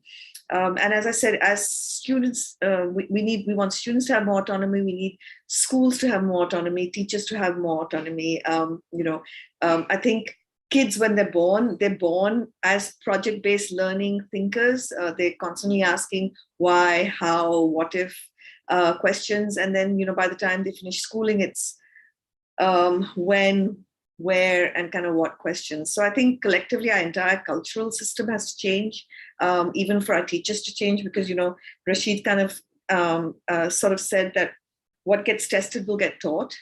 And we can't move away from that until universities have a different criteria for admitting students. That pressure is always going to be that, that top down. So yes, as Siddharth said, we need a coaching process for teachers, not a training teaching process. But I think till we culturally, and as Joao said, it's not just in India, it's all over the world, till we have that Harvard has this cutoff and we only want our kids to get into Ivy Leagues. I believe things are changing. I believe I know of at least 2 people who are starting open universities. And I think that will shift a lot. But yeah, till then, it's we're not going to see it come completely alive. Thank you. Rashid, can you share some examples, couple of examples of PBL and especially the best practices and in an online mode? So what we are doing, Mahesh, is that, I did mention that we are looking at getting IBDP back. So we need to put that a couple of years of scaffolding and putting things in order. So one of the things we did was that we changed the old way of doing a lesson plan. So we started calling it unit of inquiries, where we'll start with an essential question. So we essentially what we do for any unit of inquiry, we'll put 4 or 5 essential questions. So that builds research, and that builds cooperation, that builds a bit of a communication and teamwork into the class already. So that's the first way we do it. We work on Microsoft Teams. When we started this online process, we looked at Zoom, we looked at Google Meet, but we finally settled on Microsoft Teams because we thought that it has a much better options in terms of having resources online, having the support that one would need. The second thing which we did was that we introduced a research essay in all classes, in a sense that right from, at least in the upper middle and senior classes, right from class 9th onwards till 12th. Now every student has to do a research essay, something like a extended essay in IB over a period of 1 year. And we give them that freedom to come up with their questions based on, and we try to say that, okay, what you could do is that you look at your own setting, you look at your own background, you look at the experience that you bring to the classroom. And I think that's a very important part of project-based learning is your own experience and how you deal with it, how you engage with it, and then what comes out of it, how you manage to reflect on that learning. So we brought a research essay in equation.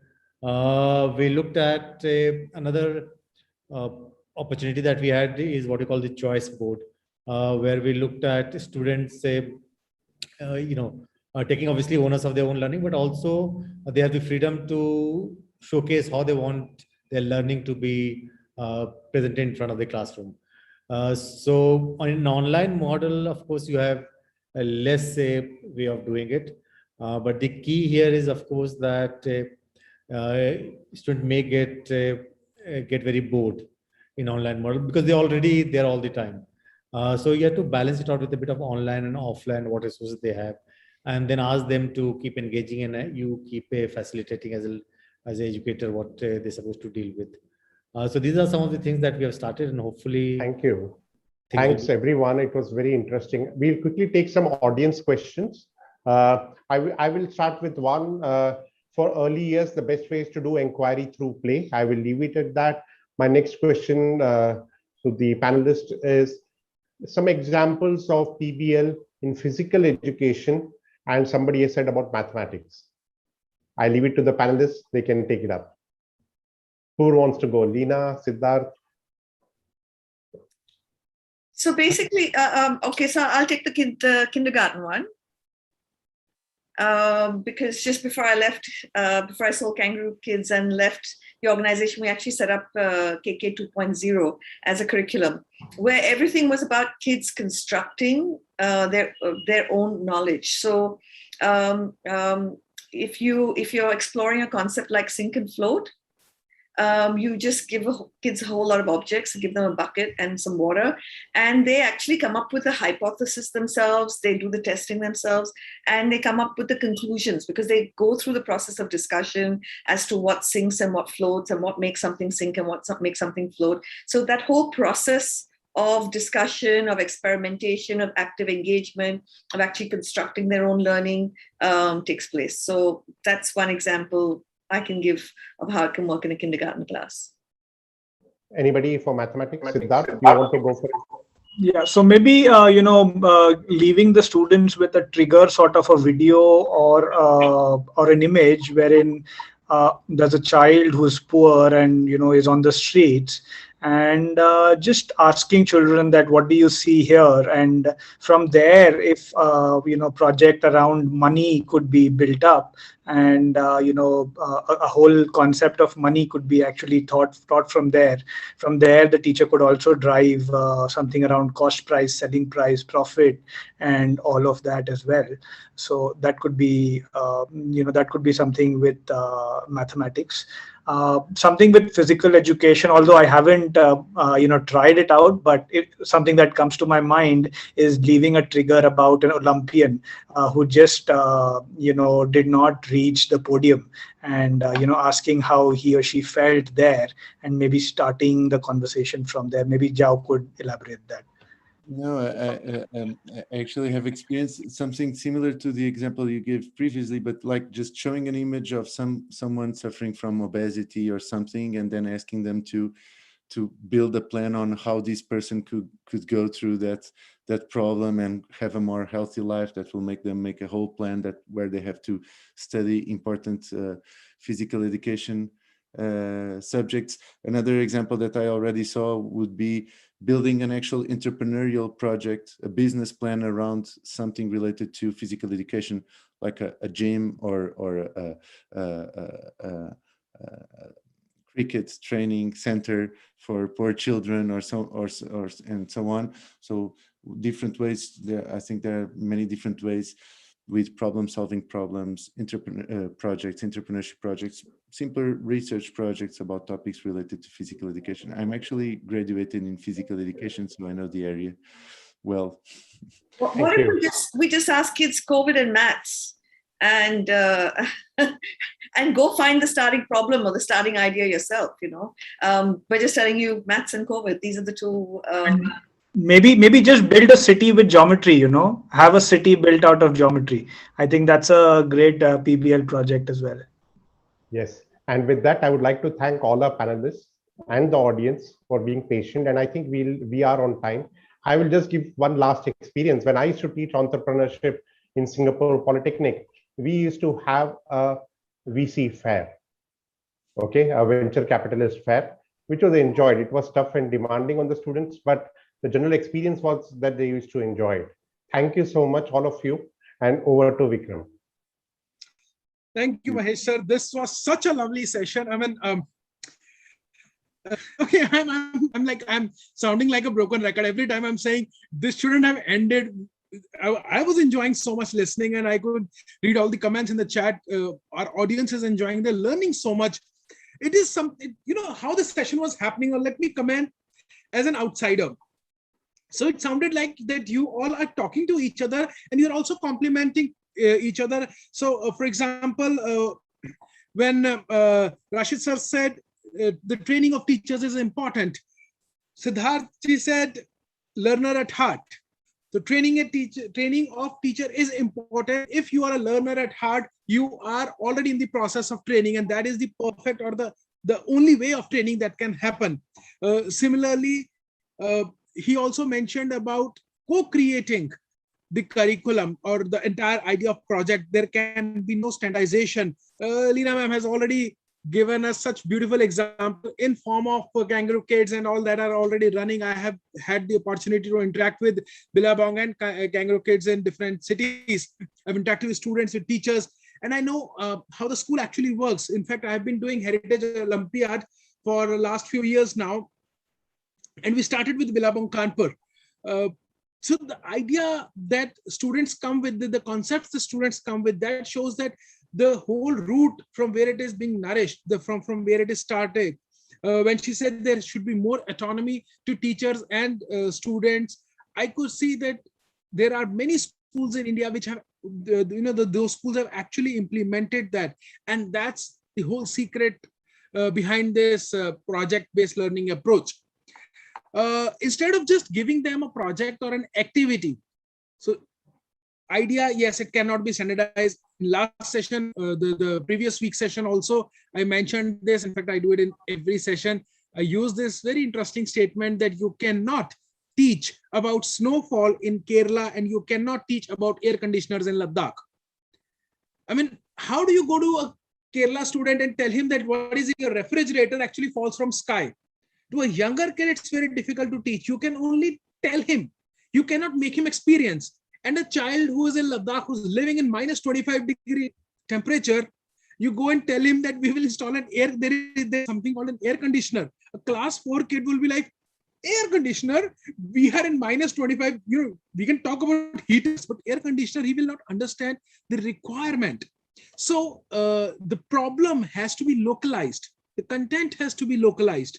Only then it can be more effective, and it can be localized only when you have a teacher-student partnership, and they have more authority, a sort of autonomy while creating the project. So wonderful panel that we had here. It was lovely discussion. Thank you everyone for joining in. And as we move to the final session for the day, before there is one summary session after this as well, but the final panel discussion for the day, we are going to talk about project-based learning versus problem-based learning. Now, this is going to be very interesting. Even I'm excited.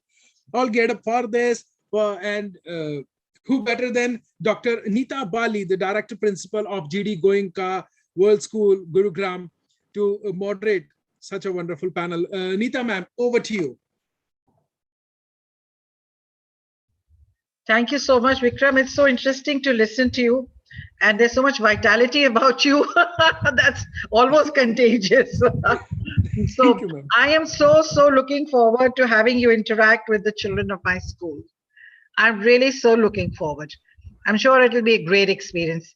Thank you for having me over, and welcome the panelists. But before I go on to request the panelists to introduce themselves, just very quickly a little about the project-based learning, which I'm sure so much has been spoken about and so much has been heard.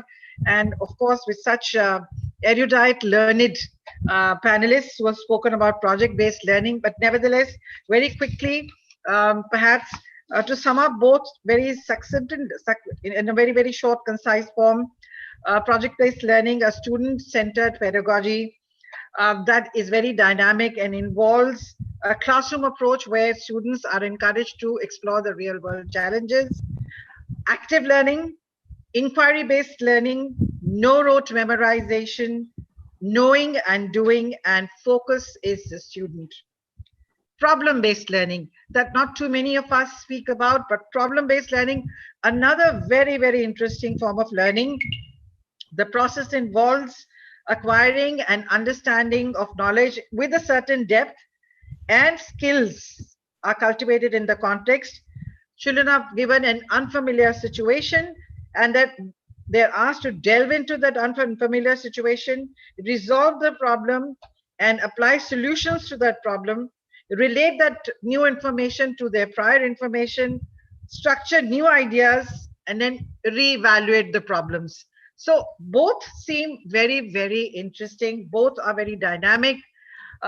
Of course, the problem-based learning is probably a little less used compared to the project-based learning, which seems to be very popular across the board. But I'm sure it's gaining momentum and it seems very interesting. And it is happening in the international curriculum, of course, all the time. We are encouraging problem-based learning. So that's a little bit about problem-based learning versus project-based learning. I'm happy to welcome our three panelists here. I can see three panelists. I think one panelist expressed her inability to join. So I request the panelists to please introduce themselves. We begin with Mamta ma'am. Mamta ma'am, if you could introduce yourself. Good afternoon and Jai Hind, everyone. I am Mamta Jaiswal and I'm heading Sunbeam School Annapurna as the principal.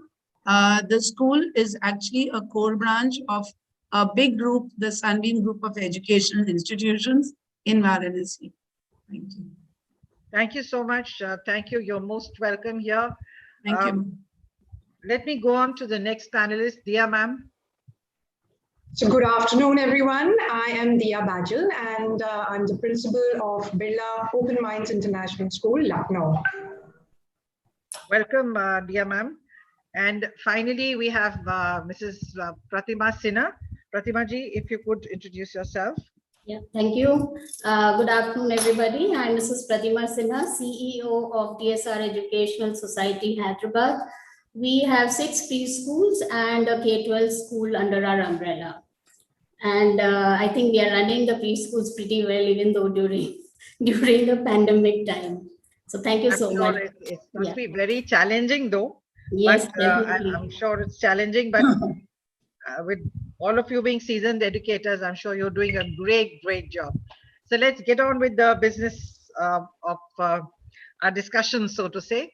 I've just spoken about the project-based learning and a little bit about the problem-based learning. So let me take my first question to Diya ma'am. We already have spoken a little bit about the problem-based learning and the project-based learning. Which one do you think, Diya ma'am, is more self-directed?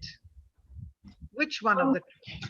I think it is the problem-based, learning, which is more self-directed, because it helps the child to, there are structured instructions given by, a mentor, where over here a mentor or a guru is more by the side, of a student and helping the student through the whole process.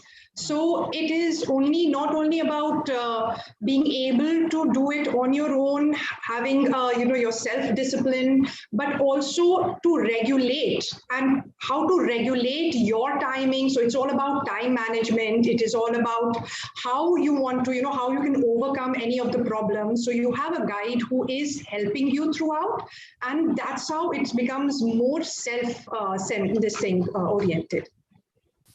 Okay. Right. As you very rightly said, it's probably more self-directed because you have a guru by your side. And yes. I think with the wisdom of the guru or the teacher or the facilitator. Yes. Now I think in our modern jargon, we have started calling them facilitators. Exactly. And I think teachers take pride in being called facilitators. Yes, I think the problem-based learning is definitely more self-directed.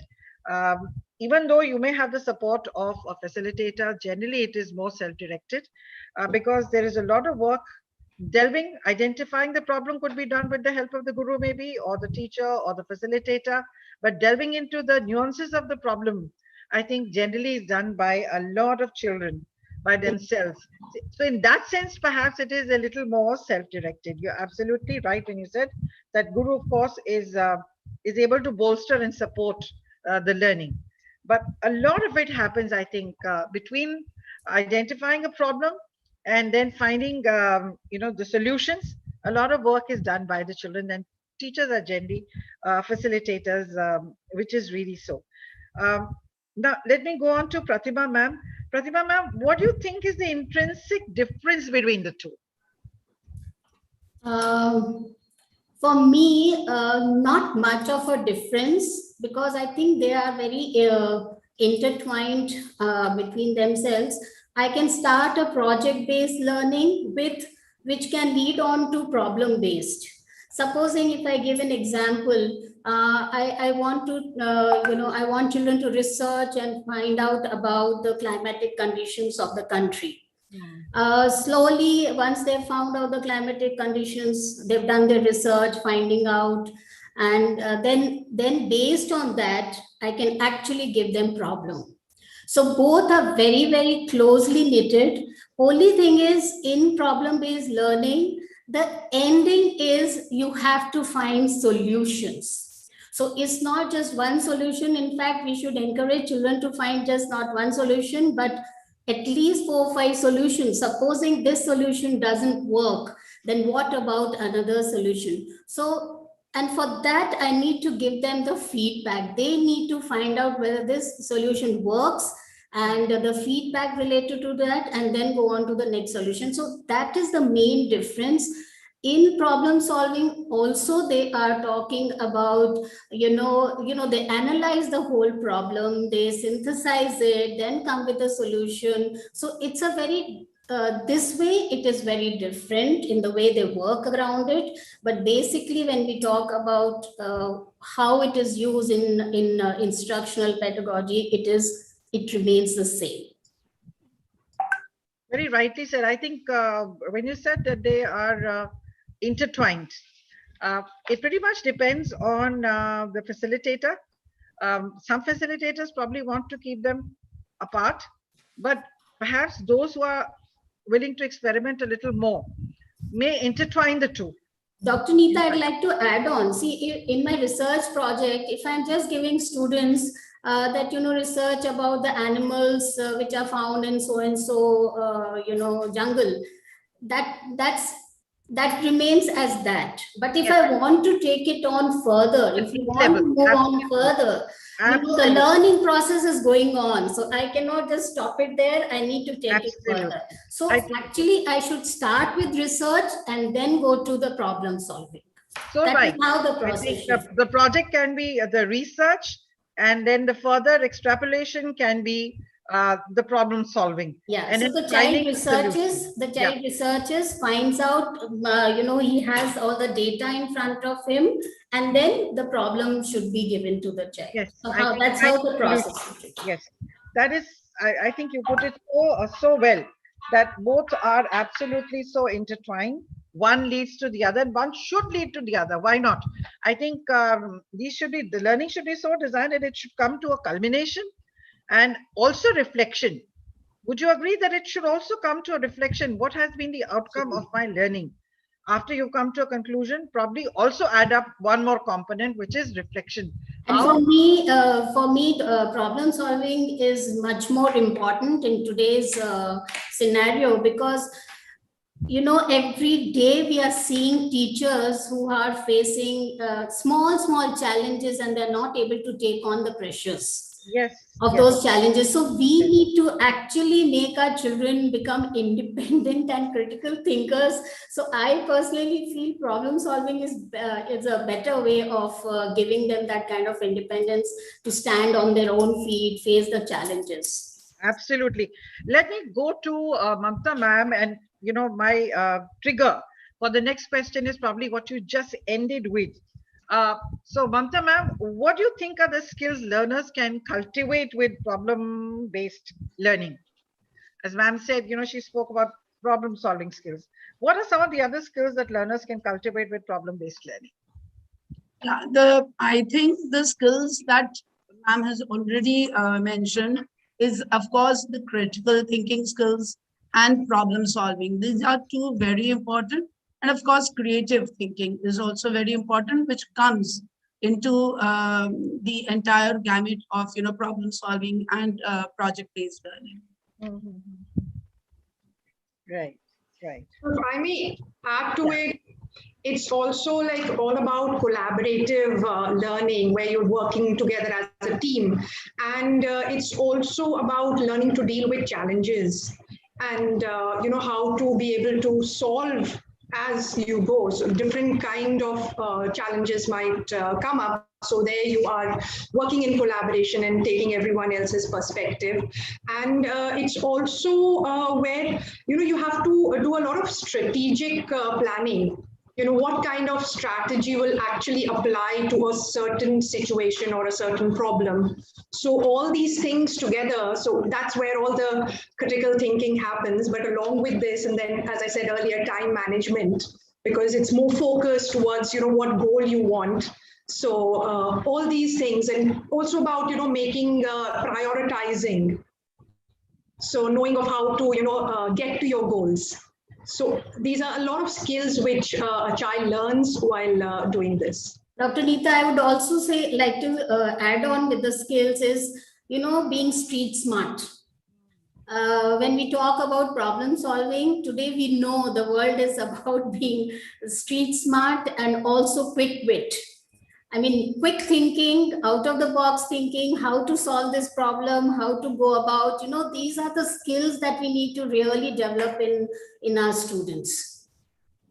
And I'm sure, with problem solving, learning, a lot of these, the child will be able to handle the situations. Neeta ma'am, just one more to add. I think it's the intrinsic motivation that comes with problem solving. Usually this is a major problem with the students, and not only students, with all of us and adults also. So while they work, they get motivated, and you don't need any outside motivation. And that in itself is a big thing, because that helps them to be successful in their learning process. Absolutely.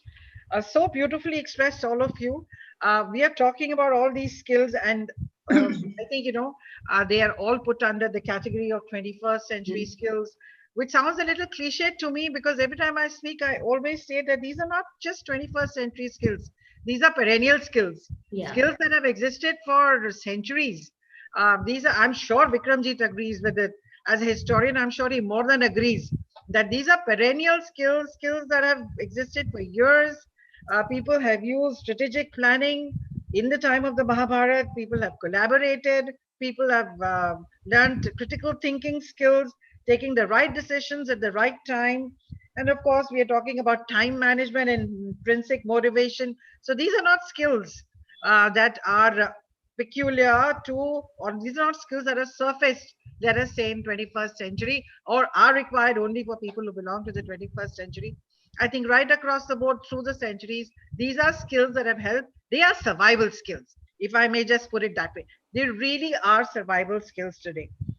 My next question, if I may direct it to Ms. Diya. Do you think problem-based learning is more student-centered? It is student-centered because you need both kind of skills over here, where it is where we were talking about self-directed skills and self-regulated skills. So once you have the more self-regulated skills, it becomes more student-centered because you have very specific focus and guidance of how to go towards it, and it gives you a lot of it empowers the student. So the student can use his or her own ability to be able to create, to be able to explore, to be able to communicate. So I definitely think it is student-centered. I think you're so very right. When I say student-centered, I was looking for that word, empowered. I think that's definitely probably the most significant idea behind any kind of problem-based or project-based learning, for that matter. The fact that they are not teacher-driven, that they are student-centered, and student is empowered. When we talk about problem-based learning, it is a student who's given a problem, asked to ferret out information, look for solutions, and finally, present the solutions, and then reflect on what went right and what went wrong. So they really are more student-centered. It is more student-centered, and definitely leads to a lot of student empowerment. And today's day and age, I think that is more significant than just, we have to go beyond grades, because if you really need to make them people of substance, people of courage and conviction to survive in today's world, and more so after the pandemic, I think empowering the young becomes that much more important. So I really think, when we talk about problem-based learning, it is definitely more student-centric and empowers the students, definitely. Research says that students adopt a deeper approach while undertaking problem-based learning. Mamta ji, could you elaborate on that? In problem-based learning, the children are given a problem. It is like, just as you have a maze and you have the victim right in the center, and you have to find a way to it. So it's something like that. The children have to devise ways and means of reaching the solution. They also realize that not one answer is correct. There just can't be one solution. There are many solutions. So they learn to accept, they learn to also, collaborate with each other in the process, so that the output or the outcome that comes out is absolutely wonderful. And there are solutions. Children start thinking out of the box. Yeah. So, thank you. Pratima ji, would you like to comment on that perhaps? According to research, when students undertake a problem-based learning, they adopt a deeper approach compared to project-based learning? You're on mute, ma'am. I would definitely say yes, Dr. Neeta. I'll give you a small example of in our school about problem solving. Give me 2 minutes. Actually, our school is little on the outskirts of the main city. And because it's little on the outskirts, and Hyderabad actually is situated on Deccan Plateau, so we have a lot of rock formations. So we have, just across our school, there's a stone crushing unit. And they crush the stone, the rocks, and crush the stone and make cement out of it. And during this time, when it is active, the whole school used to be, there used to be a film of dust in our corridors and everywhere. And it became a major problem. In fact, we had to approach the municipality and every authorities possible. I used to send letters across and things. We gave it in the newspaper, and we finally we said, no, we have to give it to our students. And this problem of the stone crushing unit being active was taken, in fact, I had gone up to the pollution board also. It was taken up by our students. They did their own research, finding out. They went to the municipal department, they went to pollution, they took their own initiative of taking appointments from the directors of these offices, and they presented letters from the students, and finally they saw to it that the unit was closed. So I would say this is a beautiful example that I give every time about how we need to garner our students to take up these issues of simple problems that even we can't actually solve. So this is where I feel when we talk about how the learning is happening, I felt this was the real learning that happened with the students. So definitely, I will go in for problem-based learning. And let me tell you, Dr. Neeta, when I remember my daughter was in school, I used to make the projects for my daughter. So we used to call it actually parent-based education rather than the project-based education, because it was the parents used to make everything and present it, and the teacher used to give the mark accordingly. Because I think there were 10 marks or 20 marks based on the project that the child used to make. So if we are talking about that we want to do project-based learning, it has to be done only in the school. The teacher has to give the time for the child to research, go to the library, go to the lab, whatever it is, for making the collaborative work. If she's formed the groups also, even the groups which she forms has to have a multi-skilled students in it. One could be actually a presenter, the other could be an illustrator. So the teacher also has to be very clear of how she makes the group in the class. And this is where I would say would be the real project-based learning. If it is being given to complete it at home, I wouldn't say that it really works. But for me, problem-based learning is definitely at a higher level. In fact, thank you, Pratima ji. I think that's a fabulous example you've given. And I'd like to add to this by saying that both problem-based and project-based learning, as you very rightly illustrated through the example that you have given, needs to be made contextual. Because unless learning is contextual, I don't think it's that much more meaningful, because contextual and integrated learning is the need of the hour.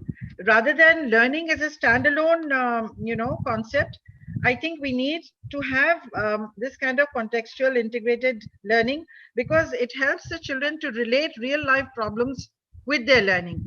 And then the learning is there to stay, because a lot of schools, in fact, now, this is such a fabulous example, which you have given. What probably emerged or looked to you as a problem, I think you so beautifully converted it into a learning experience for the children, which I think is amazing. And with that, I could see the parent community also becoming involved, because they wanted, to become very involved. Otherwise, sometimes, parents don't get involved into such things. And the confidence level of the students, we could see the dramatic change in their confidence level.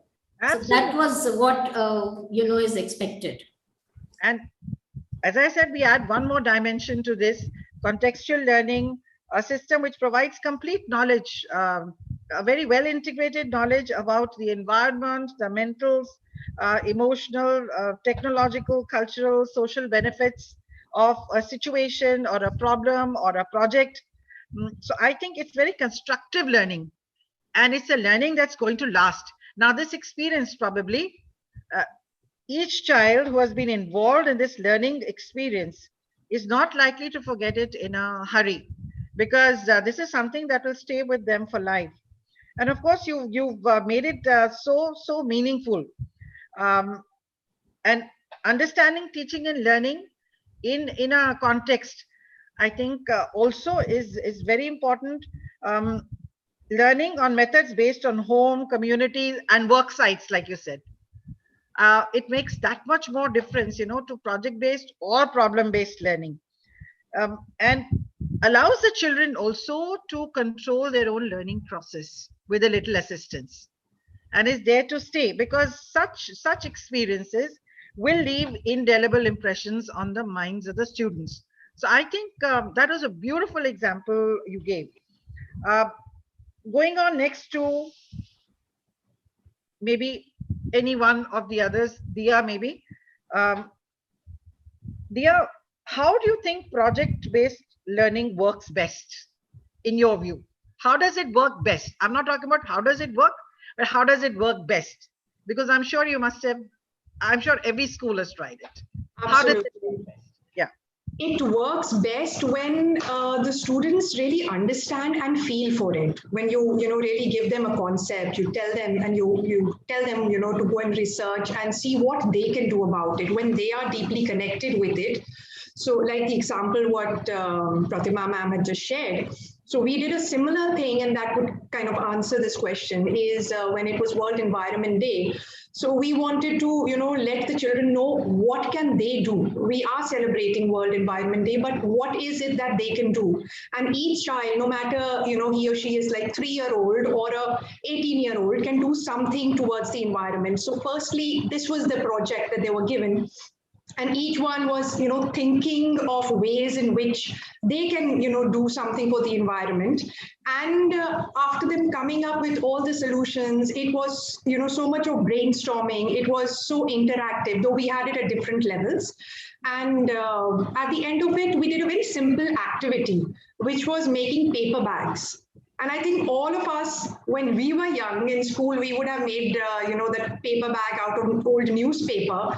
And this was something when they did that, they were very happy. So the smaller ones, the younger children made the bags with paper, and the elder ones made it out of cloth. So old, clothes and things like that. So the whole process, and they turned out something, here again, the creativity skills also come up. So they created something so beautiful, and then they put up an exhibition where, others could come and buy these products. So it becomes, they get so involved, then they are creating something, and then, the sensitivity towards the environment, because, they went out and they explored, they saw, where all these drains are being blocked because of the use of plastic, how, animals are suffering because of the use of plastic. So all those things really triggered this, to go into this project. And that's how they came up with so many, different ideas and variations, and we could have a very successful project at the end of it. Thank you. Can I come in, Neeta ma'am, just on this? Sure. Actually, I wanted to speak about the hindsight of it. What actually stopped?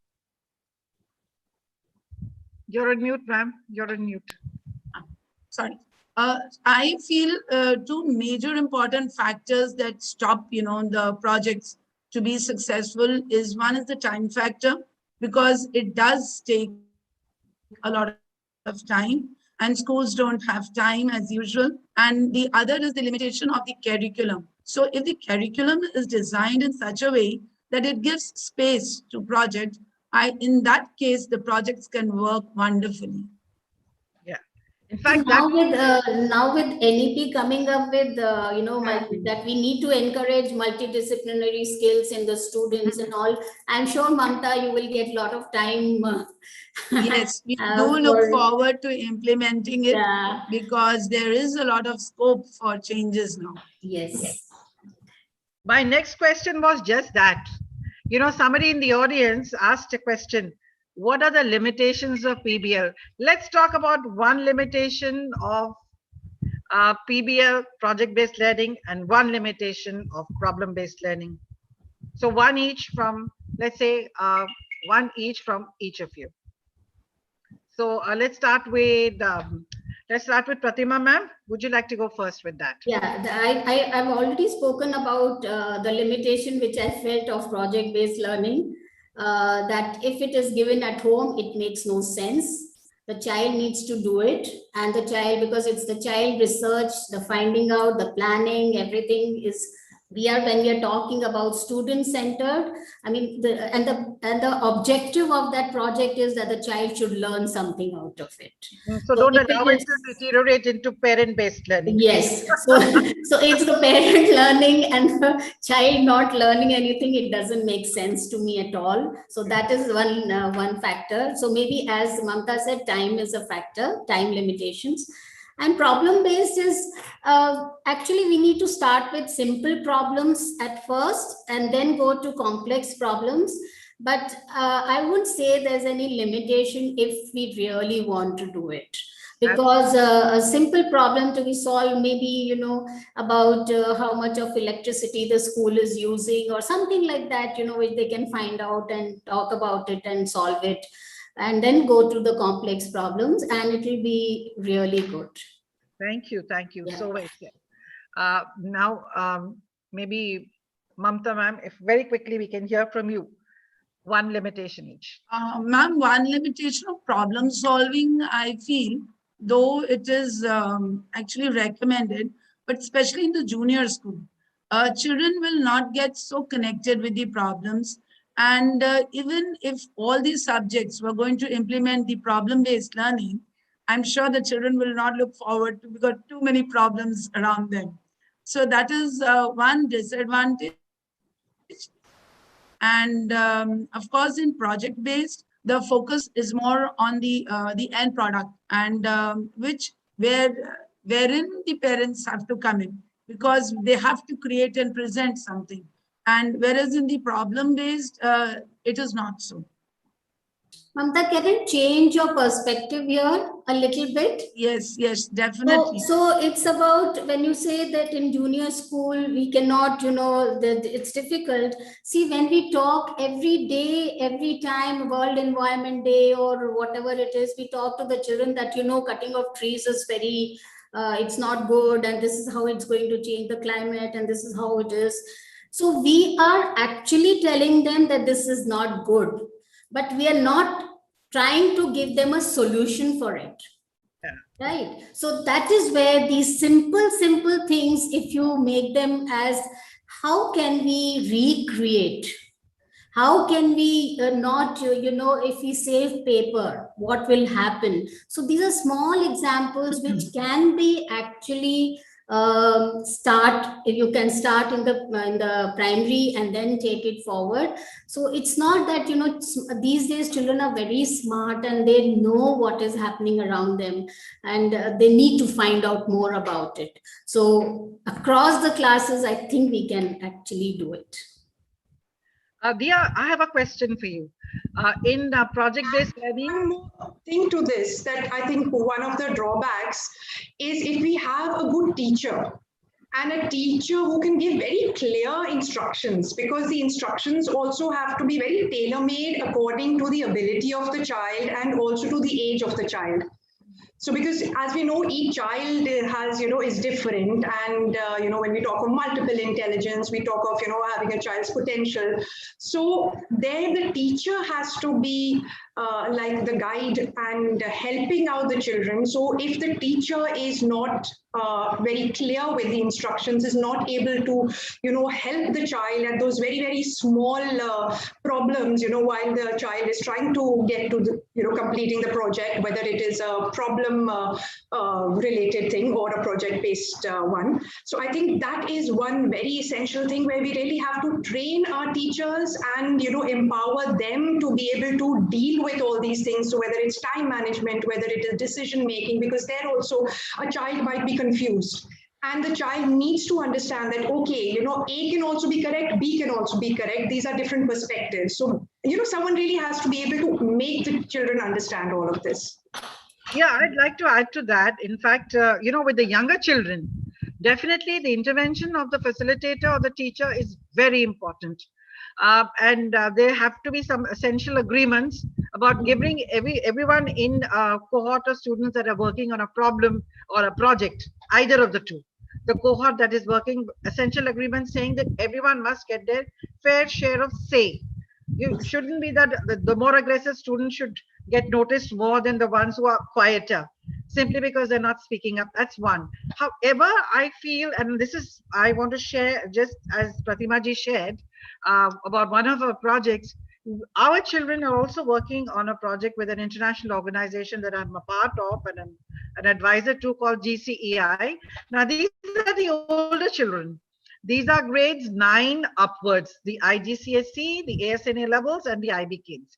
They are working on the depletion of water table in the Aravalli region.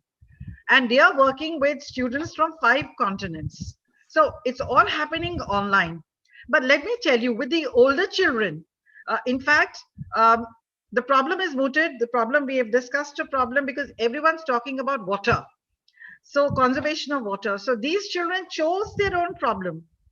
I was part of the project. We as teachers, I told my facilitators and teachers who are attached to this group, this cohort, allow them to choose to identify a problem. 1, allow them to identify a problem. 2, let them think through, analyze the problem.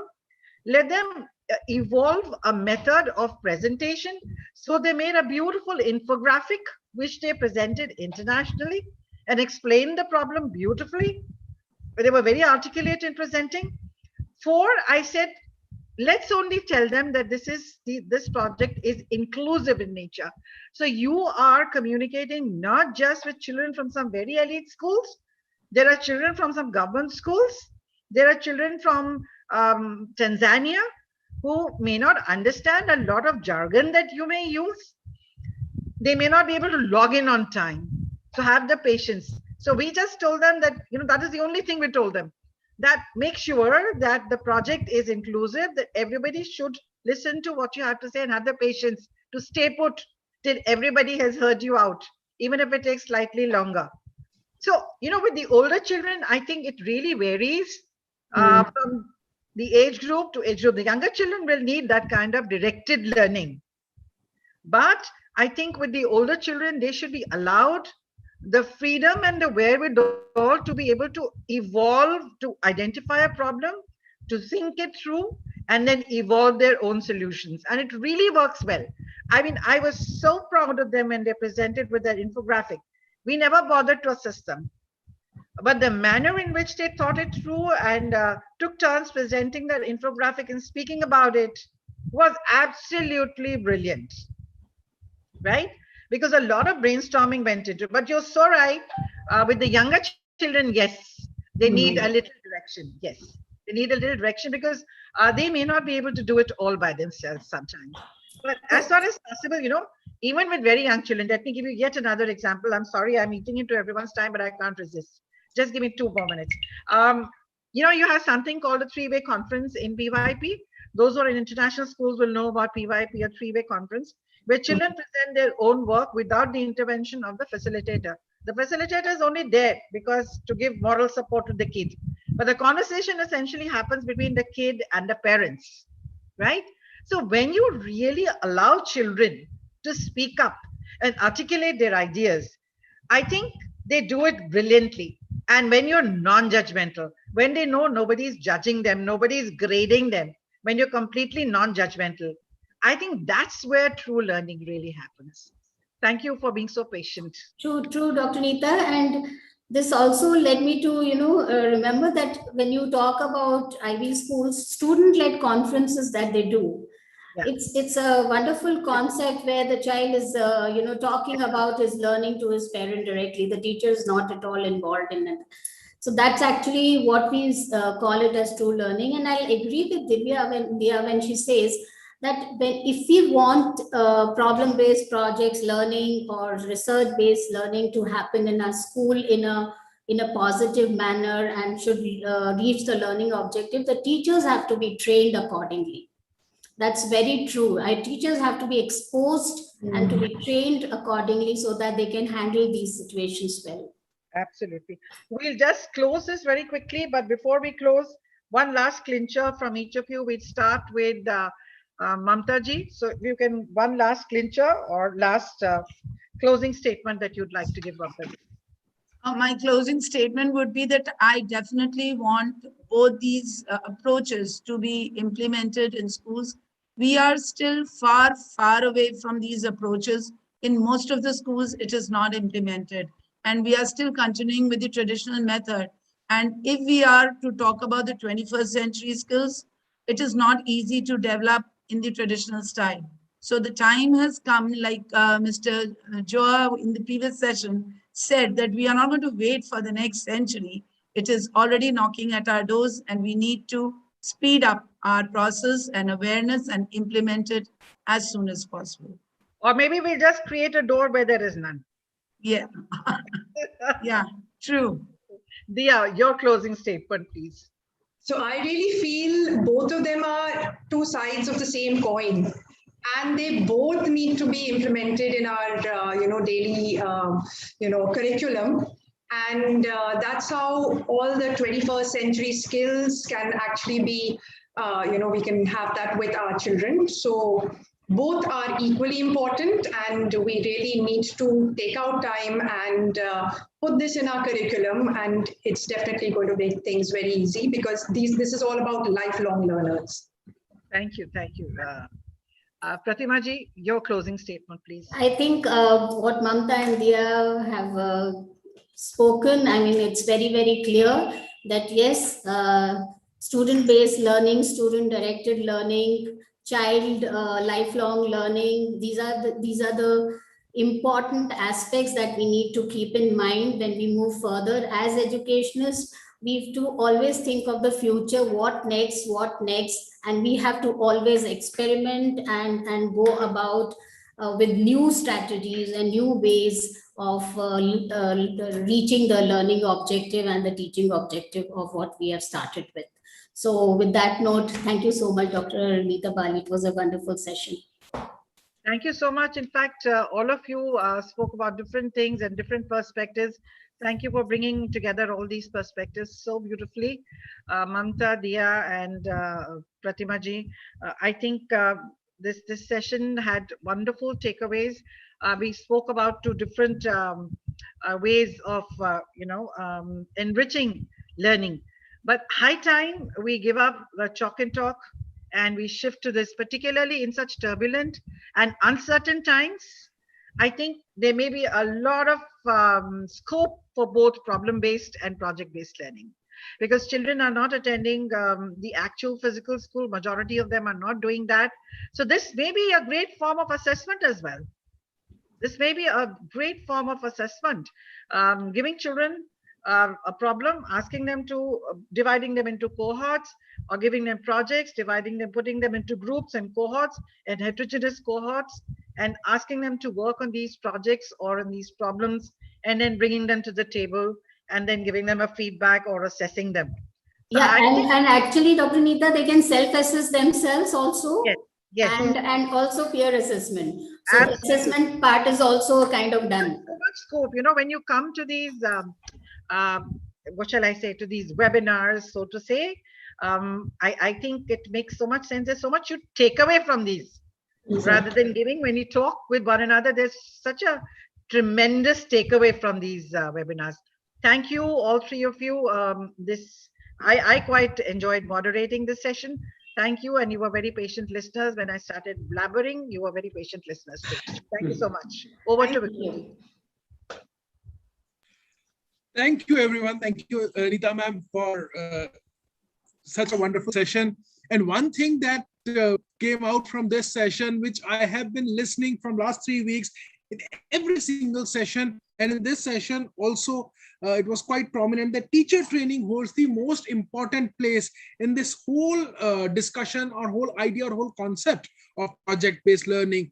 If the teachers are not trained, the ma'am said that if teachers are not clear with the concept, this whole thing, the discussion that we are also doing, it won't work. In one of the previous sessions, in the previous week, we had a discussion that there has to be an understanding of the difference between a project and an activity.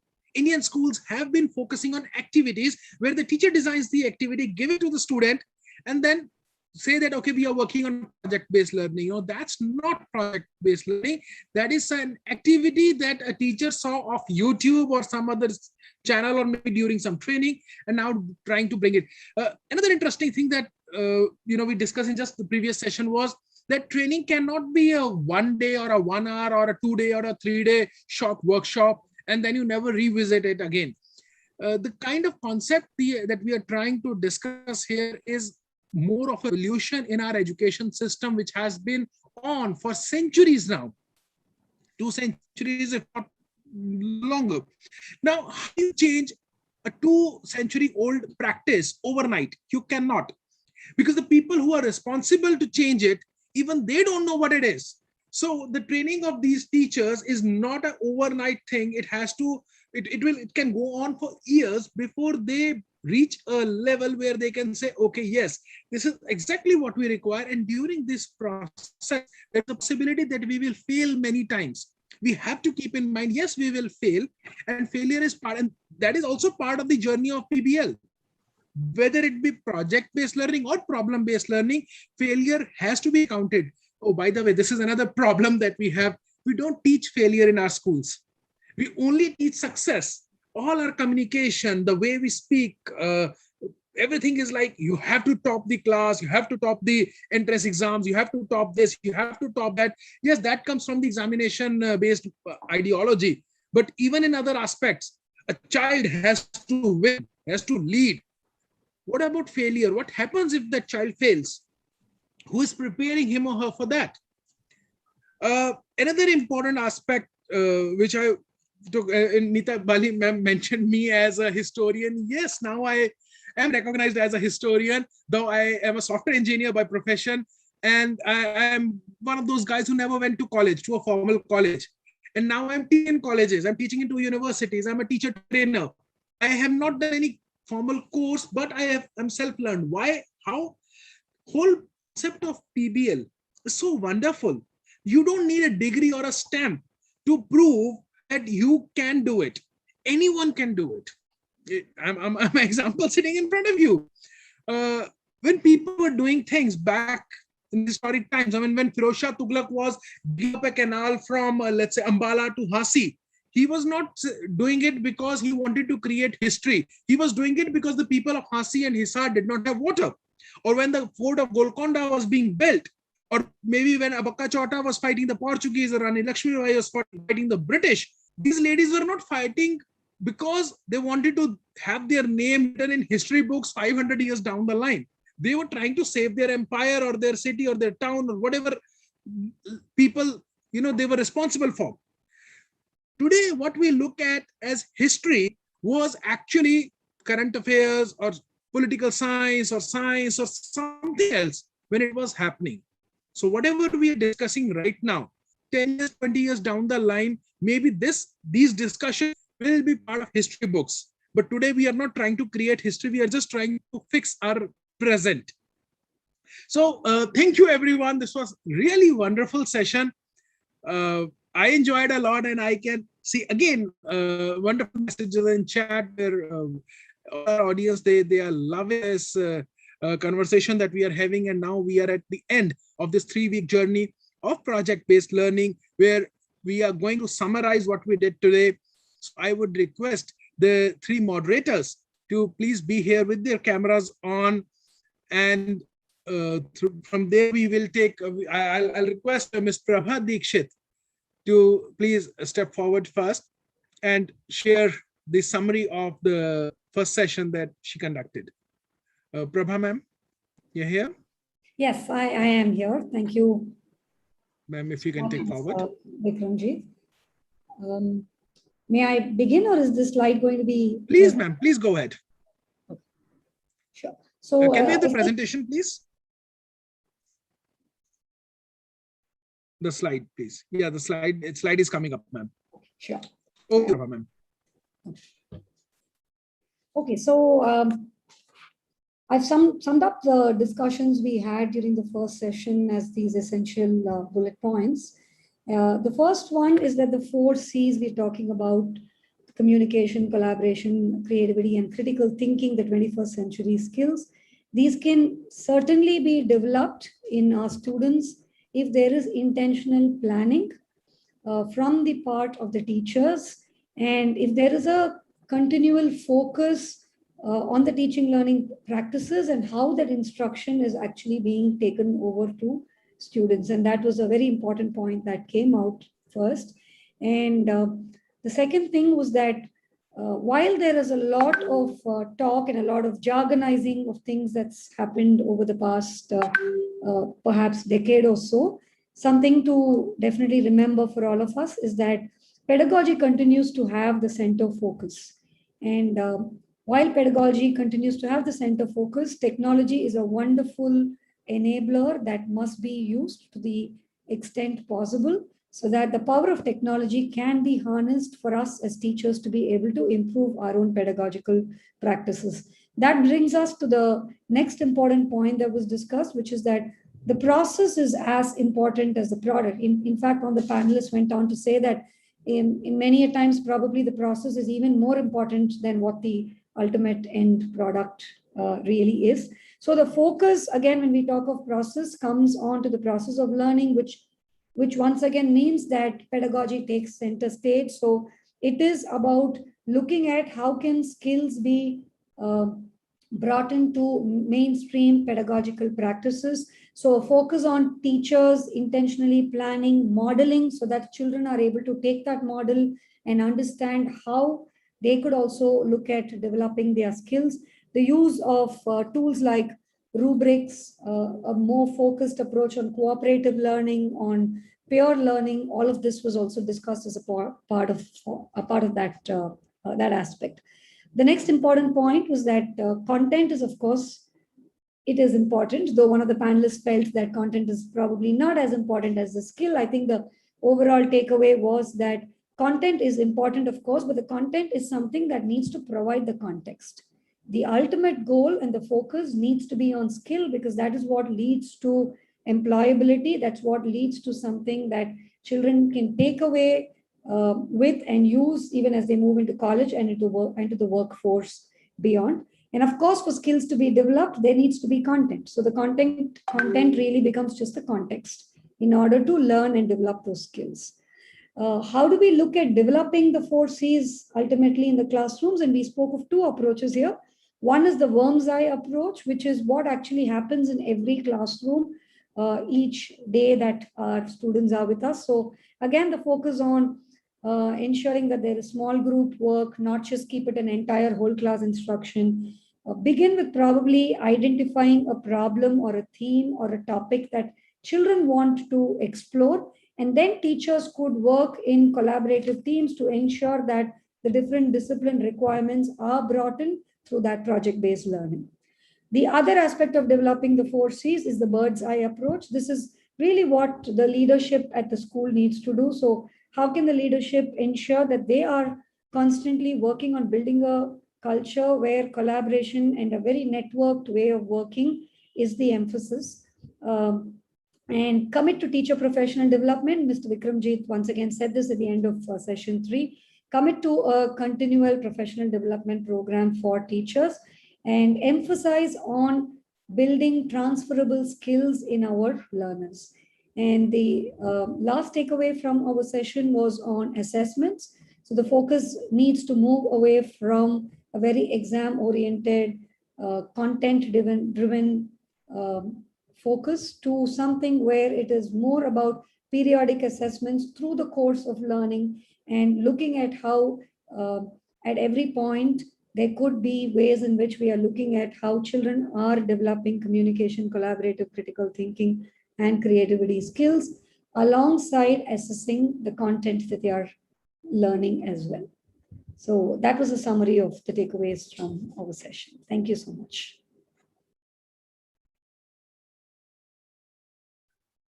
Lovely. Thank you, ma'am. Indeed, it was a very interesting session. We got to learn so much. Moving on to the next one, can we have the next slide up, please?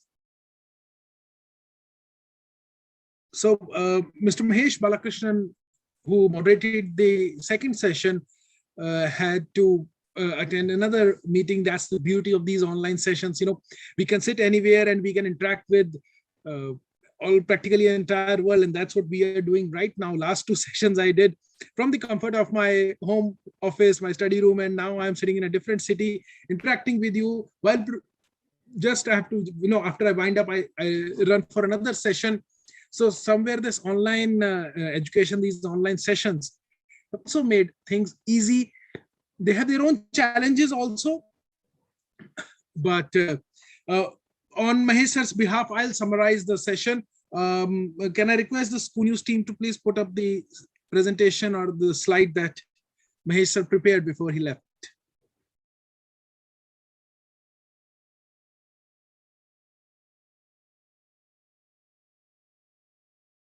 Yeah, okay, that's we have it here now. So now key takeaways from the second session that we had, where we discussed the future of project-based NEP 2020, is one key element was the teacher agency versus the student agency. How much power or how much autonomy are we giving to teachers and how much autonomy are we giving to students? If a person sitting at some central place is deciding everything, trying to spread it across the country or maybe the continent, then that project is bound to fail. Forget about country. You can't even take it in a big state like, you know, the states of India, because India is so much diverse when it comes to culture, when it comes to languages, the way we interact with each other. You look at a state like Assam, which is so long, technically even the time zone should change from the upper part of West Bengal, which touches Sikkim, and Assam, you know, from Kuch Bihar to, which is on border of Assam, going to the other corner of Assam, even the time zone should change. So when you have that kind of geography where languages change, where the entire culture change, one single, the problems also change. One single activity cannot, or one single project cannot be implemented as it is verbatim to all these places. So there has to be autonomy resting with the teacher locally, who would adapt, who would localize the whole project. And in that, it is very important that we involve the student. Let the student co-create the activity. That becomes a very powerful factor, which in a way will be the winning factor for this whole concept of PBL. Teacher training has been one strong point which has come up in almost every session that we have done since we started talking about PBL 3 weeks ago. It was prominent in Mahesh's panel discussion also. The teacher training, like I've just mentioned a little while ago, teacher training is not something that can happen overnight or in 10 days or 15 days, or you can bring in someone to do a crash course or a 24-hour marathon workshop on teacher training. No, it doesn't work that way, because this is not just training. The teacher has to be the learner himself or herself and has to go through that entire process, because we are trying to train a student or a child who, from a very young age, when a child is going to start learning till he or she finishes his entire schooling career, this whole period is the learning period, and then another phase of learning starts. So the teacher has to grow along that learner. Teacher will also learn. So it's more like co-learning along with the students. Teacher is also learning. Harnessing technology, we are using it. People sitting across the globe right now are listening to us. They are commenting, they are sharing, they are putting forward their views, problems, discussions happening. how beautifully can we use technology, and are we even ready for future? Are we thinking beyond a certain limit, or are we just trapped into the same thing? We have to finish the curriculum, there are exams twice a year or thrice a year, every 2 months we have to do our class tests and unit test and this and that. If we are trapped in the same circle, then perhaps there is something that we are not doing right. We need to get creative. Execution is as important as the idea itself. Well, there are so many examples available to prove this point. We know there are so many cases where just because the execution was not appropriate, the whole concept collapsed. So idea, no matter how brilliant the idea is, if you are not involving the key stakeholders, if you are not involving the actual people who are responsible then it is bound to fail, number one. And number two, if you do not have the right people to execute it in the right way, even the best ideas are bound to fail. Putting the student or the learner at the center of the PBL has been the core point in that discussion, where it has to be the child-centric or student-centric or learner-centric, which learner is actually the most appropriate word here to be used. Everything, if it is revolving around the learner, why don't we include the learner and let learner decide what he or she wants to learn? At the same time, there need to be a mentor or more of a moderator kind of figure who is sitting along with that child or the group of children and helping them to get the right direction. The problem has been identified by them, the project or the idea has been identified by them, but just to help them stay on track and move in the right direction so that what we want them to achieve is also achieved. So this is crux of the session that we had with Mr. Mahesh Balakrishnan. That was the second panel discussion today. Moving on to the third panel, the final panel that we had today. I'll go to Dr. Neeta Bali. Ma'am, over to you if you can summarize your part. Thank you, Vikramjit. Can we have the screen? I did send pointers, please, to the ScooNews team. Team ScooNews. Yeah. All right. So first, we felt as a group that there is essentially no intrinsic difference between the problem-based learning and the project-based learning, that both are intertwined. In fact, they can complement each other. And when they complement each other, the learning is more in-depth because one leads to another. One can very comfortably lead to another. They can be intertwined. Two, we felt that students tend to cultivate a lot of skills of collaboration, skills of problem solving, the ability to face challenges, strategic planning, good time management, and of course, intrinsic motivation that comes when you're doing things yourself. Three, we felt that both project-based learning and problem-based learning empowers students, which it must do, because no real learning happens till students are empowered and they take responsibility for their own learning. It's very important for students to take responsibility for their own learning. We also mentioned, one of the panelists also mentioned that training teachers is very important. As Vikramjit said, in every session that was reiterated, that training teachers is very important because a lot of teachers have a conventional mindset and a chalk and talk method of teaching. So it needs some getting used to. So training teachers is absolutely, absolutely essential. And finally, I feel that both should be made contextual.